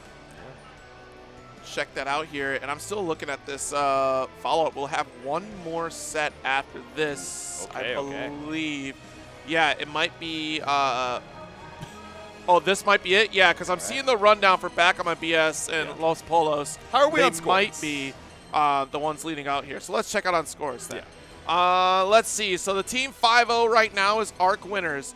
2-2 right now is Back on My BS. 3-1 for VTuber Moans. Seasonal is at 2-2. 1-3 for Los Pollos. And Chaotic 0-5. So that is rounding out to see... Obviously, ARC winners being the winners thus far. We're trying to see how the rest of the dust settles. There's a few ties in that middle tier, right? Lots of 2-2s going on right now. So let's see if we got some tiebreakers in. But we're headed back into its second set of this team, MAKOUNA versus NOBODYEXE. Yeah, this will break up one of the 2-2s, right? So if Seasonal goes down, it'll break it up. Or if they win, it'll break it up, right? So it really depends upon Seasonal and Los Pollos or how they're doing. I mean, Back on BS and Seasonal, how they're doing. There you go. Caught out with the death turn once again. Oh, but I don't know if that's the routing that you're looking for to try and get the Oki on afterwards. Maybe opting for the corner carry, but either way, MAKOUNA uses the Brave counter to push you right back. Yeah, it kind of drops out a little bit, gets a little tricky. You still got another throw, back throw position here for the better spot. And this is not a good look here for nobody, right? You do want to try to get your DP. You shut down Death. I mean, 7 stock, and look at the life lead you already have. Like, this is not good here for 2B by any stretch. This is an uphill battle, absolutely, but trying to look for any opportunity to swing on through with the 5M. So many times you've been counter hit, and we're going to spend all that BP to catch you out with the death turn. That was so critical right there. Nobody tried to go for that backdash. There was that moment of hesitation, little buffer right there. And I think we ended up taking an action just a little bit too late. Trying to delay it, assess the situation, then you thought it was your turn to take initiative, but round number 1 over to MAKOUNA. Backstep, really trying to avoid a lot of these swings that we've seen before, but still finds purchase on the 5H. I don't blame you trying to go for unique action right there for 2B. Remember when I said earlier that some of those hurt boxes lingered a little bit further, giving 2B extra opportunity for parry? That's very much the case in this matchup in particular. I can't believe that hit behind you that far out, but oh no, I also can't believe you're able to jump right on over the UDP. MAKOUNA taking full advantage. Goes for the reset right there to get the plus frames after the setup. Jumping right on through, threaten the high-low. Threatening her HP right now, though. NOBODYEXE cashing out with the lasers. Didn't have to dash up, so we're not going to see the drops that we've seen in previous sets. JU for the pod stall, but does block the overhead. Nice plus frames. Yep. I can't believe he did 2H there. That's what I'm saying, bro. Tried to swipe on through with the 2M, but just a little bit too far, but it doesn't matter if the first one doesn't work. A second 2M will put the first game on the board. Absolutely. Able to get the follow-up EX Ominous turn right there. All right, first game for MAKOUNA. Yep. All right, shoulder tackle on through. MAKOUNA wants to tie it up on the life total between these teams, but NOBODYEXE off to a great start here. All right, set the gauntlet. Trying to play the spacing jump with the 5H, but the double whiff. Yeah, 5H is certainly one of the longer recovery moves here for 2B, so that's plenty of opportunity for MAKOUNA just to get the punish. Guard cancels out, being very liberal with the bravery point spends out in this round. I feel like we're fine just not even using it for any of the raging strikes. We have been using it so constantly for that screen positioning, and it's working out well, right? Trying to bait it of your own with the spot dodges, but NOBODYEXE not going to let it rock. Caught out on the startup of an attempted BC. I'm pretty sure MAKOUNA could have killed. If we think would have so, spent yeah. the raging strike there, that should have been it. We're close on combo limit, but there we go. The turn. MAKOUNA Matata. And that's life. That's how it goes. MAKOUNA 1 round away from tying it up on the life totals. Going in full stocks. Double whiff on the 5M. Didn't want to go for the third. Said, all right, let's relax a little bit. Yeah, we got caught for one of those before. Let's not get caught again. Exactly. All right, back to the corner. Ooh, the 2M whiffing. That's big opportunity. Oh, but another drop on the combo flip. routing. Like you said, missed the kill from the earlier session. Still able to secure the lethal, but we're seeing a little bit of the learning process on Nier, right? Nose for the Nier, or nose for the Yule, but either way, these crucial jobs give nobody the opportunity to fight on back with the ultimate laser. Yeah, I think the dash just missed the flip opportunity because one of the 5H and Nier did not turn around in time. Guard cancels out. Well, not guard cancels, but spends the brave counter. Yep. Okay. Tap on the dome. Falling jump button. 5H really fishing for this counter hit here, but the only 5H that's going to land is MAKOUNA, but no pickup. Got a 100-meter, Garfield, you could have killed. Now, still one touch on both sides, but the air-to-air brings NOBODYEXE back down to the ground. MAKOUNA stays on the stand here for one more set. It's MAKOUNA Matata. Means no worries. Don't you worry about it. I might be down death, and I might not have any skills to follow up. Yep. But, hey, an air-to-air is all I need to seal it out. And, yeah, MAKOUNA really kind of running with it here. It's a difficult match for 2B, I'll be quite honest. Like, again, not having a reversal, not having really an opportunity to get Nier off of you without 50% is tough. That is the one flaw for 2B. She can get bullied very well. Yeah, it really felt like, you know, we were seeing a few 2Ms to try and escape the corner from MAKOUNA. You know, Nier 2M, one of those scary, scary Abari moves when you're afraid of that DP. Right. But really in the mid-screen and even in the corner, right, a lot of these 5Hs were landing, obviously, you know, a big hit, lots of range with death on top of you, and able to confirm every single time. Maybe not the optimal confirm, but you were able to escape the corner off of it so many times. So let's see if that's going to hold on strong, headed into this potential final set of the evening. Nier versus Narmaya, MAKOUNA versus KTANG. See how Narmaya handles this. Narmaya, I think, certainly can try to contend in the mid-screen against Nier, but once Death gets spinning, it's a little tough. Look at this far H. There we go. Nice pickup. Spaced out, catches you with the far M. This is a lot of health already lost for KTANG, and still so much meter for MAKOUNA to try and seal it out. Spends all the remaining BP to try and escape. That was a massive spend on Death, but I mean, look, you're already about 80% of the way there to getting your first round victory. Oh my god, the 2 Ls. I really like the EX flip into 2 Ls. It has that micro delay in between. Yes, you're plus, but the immediate spam on BC does get caught out as a raging strike. So KTANG already evening out the life lead, looking for something here. Doesn't bait out the anti-air just yet. We just used 5U anti-air, like, I don't know, 5U, bro. I still can't believe the unsummon has a hitbox. I'm not going to lie to you. I see it. I'm like, oh, what a blunder. It hits. I'm like, all right, you got it. I love it. Up there especially, yo, God forbid someone gets a charge 5U for Nier. Like, that's your fault you get caught by that or you're being juggled. Anyways. That's on you, dog. Oh, but speaking of the juggle, we're going to drop it here. The claws not reaching on the other side. Sent to the corner, and KTANG immediately escapes with dash flip. All right, nice. Off the wall. Okay. All right, Setsuna to ultimate Setsuna is pretty sick. I'm that was actually dope. That looks sick. That's Johnny energy right there, but all right, trying to send out death. Only 3 stocks available, 100 meter to your name. Okay, quick shutdown of Death, unfortunately, is going to get missed out. We already had the resummon. Ooh. Tries to go for the double 5H, was working the previous set, but KTANG takes to the skies. Good throw. Gotta be careful. Oh, spot dodge. Nothing personnel. That is, I wonder if the reason we routed into Setsuna, Ultimate Setsuna, was to put that on the brain, and then in that last interaction, we saw the spot dodge from MAKOUNA, right? Thinking, oh, they're going to spend the 50 for another one. Teleports behind you, nothing personnel. It's a game on the board for KTANG. That's very, very clever, because I kind of thought of it as like the restand in the corner, because it's got the wall bounce at the EX. It's like, wait a minute, like, you're going to go away from me. I want you right here. Exactly. So, honestly, I could see that, too. Like, either way, it worked out here. KTANG already going to get another corner position. Yeah, beautiful spacing on the 2M. Pushes MAKOUNA back up into the corner. BC to try and escape and finds the back throw for it as well. Trying to shimmy with that backdash 5H, but KTANG a little too patient. Yeah. 2M. Ooh, okay, nothing caught on the ultimate vacuum, Right. but you do get the run-up throw. Block. Oh, the overhead. Yep, not ready for it, but that's okay. We got the parry. Yep. Alrighty, round on the board here for MAKOUNA. Let's see if we can tie it up. Feeling a little bit more confident going into it, I think. Right. Battle 2. Engage.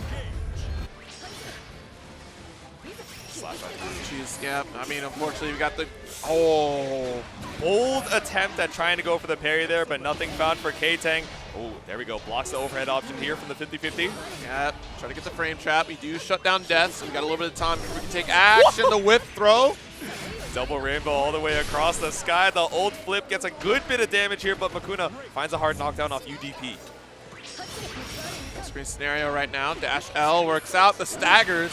I can't believe that was a 5L stagger. That's wild. Yeah, I like the pickup there off the counter hit 5L. Knows that you can run to the 2M, or maybe looking for the stagger either way, but definitely stagger near your chair right now. For all the damage you're taking, KTANG puts himself on set point.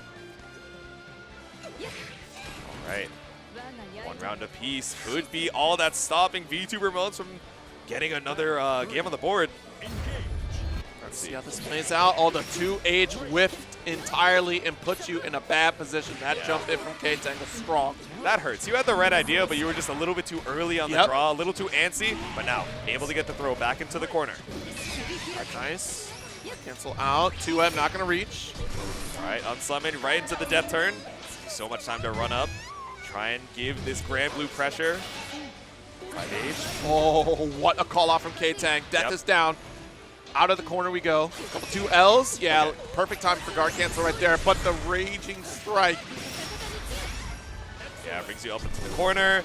Tried to go for the throw tech, but once again, the ultimate flip. We've seen it once, we see it again. KTANG seals it out, spends the 50 to put another game on the record for VTuber Moans.mp3. That is going to get everybody. Someone runs that deep into your territory, you're like, I don't know, jab, throw, I could throw. No, we're going Skyborn. And even still, it happens so fast that it's going to crush so much of the startup. Like, even if you try to 5L, like you're gotta go for a character like Catalina, trying to go for stand far medium poke. Like whatever is your far-reaching fast button, like go for that to try to shut that pressure down. But it happens so fast that you're deer in the headlights. Midwest term. I don't know if you heard that one. I have actually.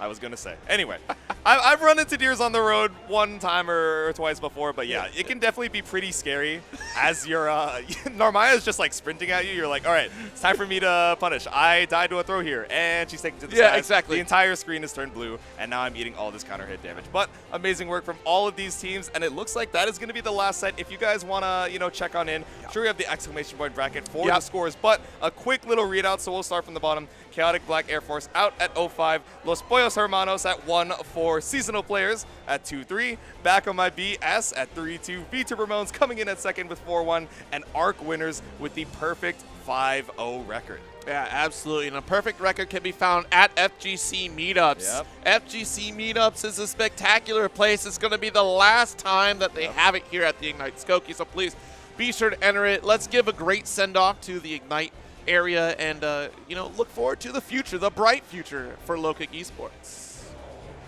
Absolutely, and you can also support the Indiana FGC. Of course, that Fight Club action is going to be going on with all of your favorite games, so make sure to stop on by and support BBG Fight Club on start.gg. Oh, yes, indeed. And, of course, like I said, support your locals. Kick Esports is not gone. at all. LowKickEsports.com, or check them out on Twitter.com/LowKickEsports for more information on the next ventures for Low Kick. I mean, they are certainly going to be looking strong for that next venue, and I hope all the best as they find a new space to entertain this glorious local that they've birthed and helped to continue grow. Hell yeah. All right, and of course we got these 3v3 exhibitions. Tekken 8 is going on right now over on the Tampa Never Sleeps Twitch channel, mid-best. I'm sure you guys saw SF6 as well, so that was an absolutely fun time. You guys can still check it out over there on twitch.tv/Tampa Never Sleeps. Yes, indeed. And of course, Neutral Grounds has a brand new April schedule, so definitely check that out. Plenty of games to look forward to. Of course, this week it will be Street Fighter 6 and Under Night 2. The following week, on the 22nd, will be Tekken 8 and GRANBLUE Fantasy vs. Rising. And then to round it out for the month of April, Street Fighter 6 and another showdown of Under Night 2. Neutral Ground does take place in the Detroit area every week, so you can check out the homies with their full slate of events, hosting all the hypest fighting games in addition to Neutral Ground that runs on Mondays. There's also, of course, Frame Advantage on Saturdays, so go check it out when your schedule allows. Absolutely. And OhioFGC.com, it speaks for itself. If your state doesn't have a link to find all your favorite tournaments, don't worry, not an issue for Ohio. They got the community, they got the content, they got competition. Make sure to stop on by. I hear Toledo is the premier Ohio FGC stop. Yeah, so he's you here. can check out Toledo. Tommy Toledo! Uh-huh. And there's plenty of great merch to be had here at Roundhouse Tag. I mean, this is just the first slide of it. Of course, we do have the T-shirt, the mid-best. You can get it in beige. You can get it in the purple. I'm calling it purple. It's like a grape, maybe a lavender. I suppose a lavender, right? Yeah. A little bit of that pastel purple with a little bit Yeah, more yeah, opacity yeah, on top. But what else we got over there in the merch store? I'm sure we got some more stuff. We got the sleeveless hoodies. I'm not going to lie, Pepto was kind of rocking that yesterday, so I'm a little jealous. I want to be dripped out like that. So if you guys want to, you can as well pick them up. We got the shorts as well if you want the full fit. And what else? Yo, the hat to round out the summer season fit. You're going to go out, have a good time at the park, maybe play some disc golf. Maybe you're going to go, play some, what did they call it here? It's cornhole, but apparently Chicago calls it bags? a weird name that's wrong. Bags. They call it bags, but it's cornhole. The rest of the Midwest knows what it is, but Chicago doesn't apparently. You can wear this hat while playing bags, and you'll fit right in. All right, and of course we got Run the Set, Milwaukee's bi-weekly tournament series hosted by our friends Magic 4 FGC. The Hub is the best spot to catch games in Cream City, and Run the Set is the perfect vibe to see what this growing scene has going on. So get your Tekken World Tour points at RTS. That's start.gg/RTSMKE. Right. And that will do for us here tonight on the Low Kick Esports stream. There are more games happening tomorrow, including Guilty Gear Strive. Of course, they do. I think. What else they got tomorrow? I'm trying to look over there on the schedule. I can't even see. It's too far away. Anyways, there's more games tomorrow right here on the Low Kick stream. And of course, the Tampa Never Sleep stream is probably where we're going to be rating right now because that Tekken 3v3 is happening. So thank you so much for watching today. We'll see you tomorrow for more Roundhouse Tag. Peace.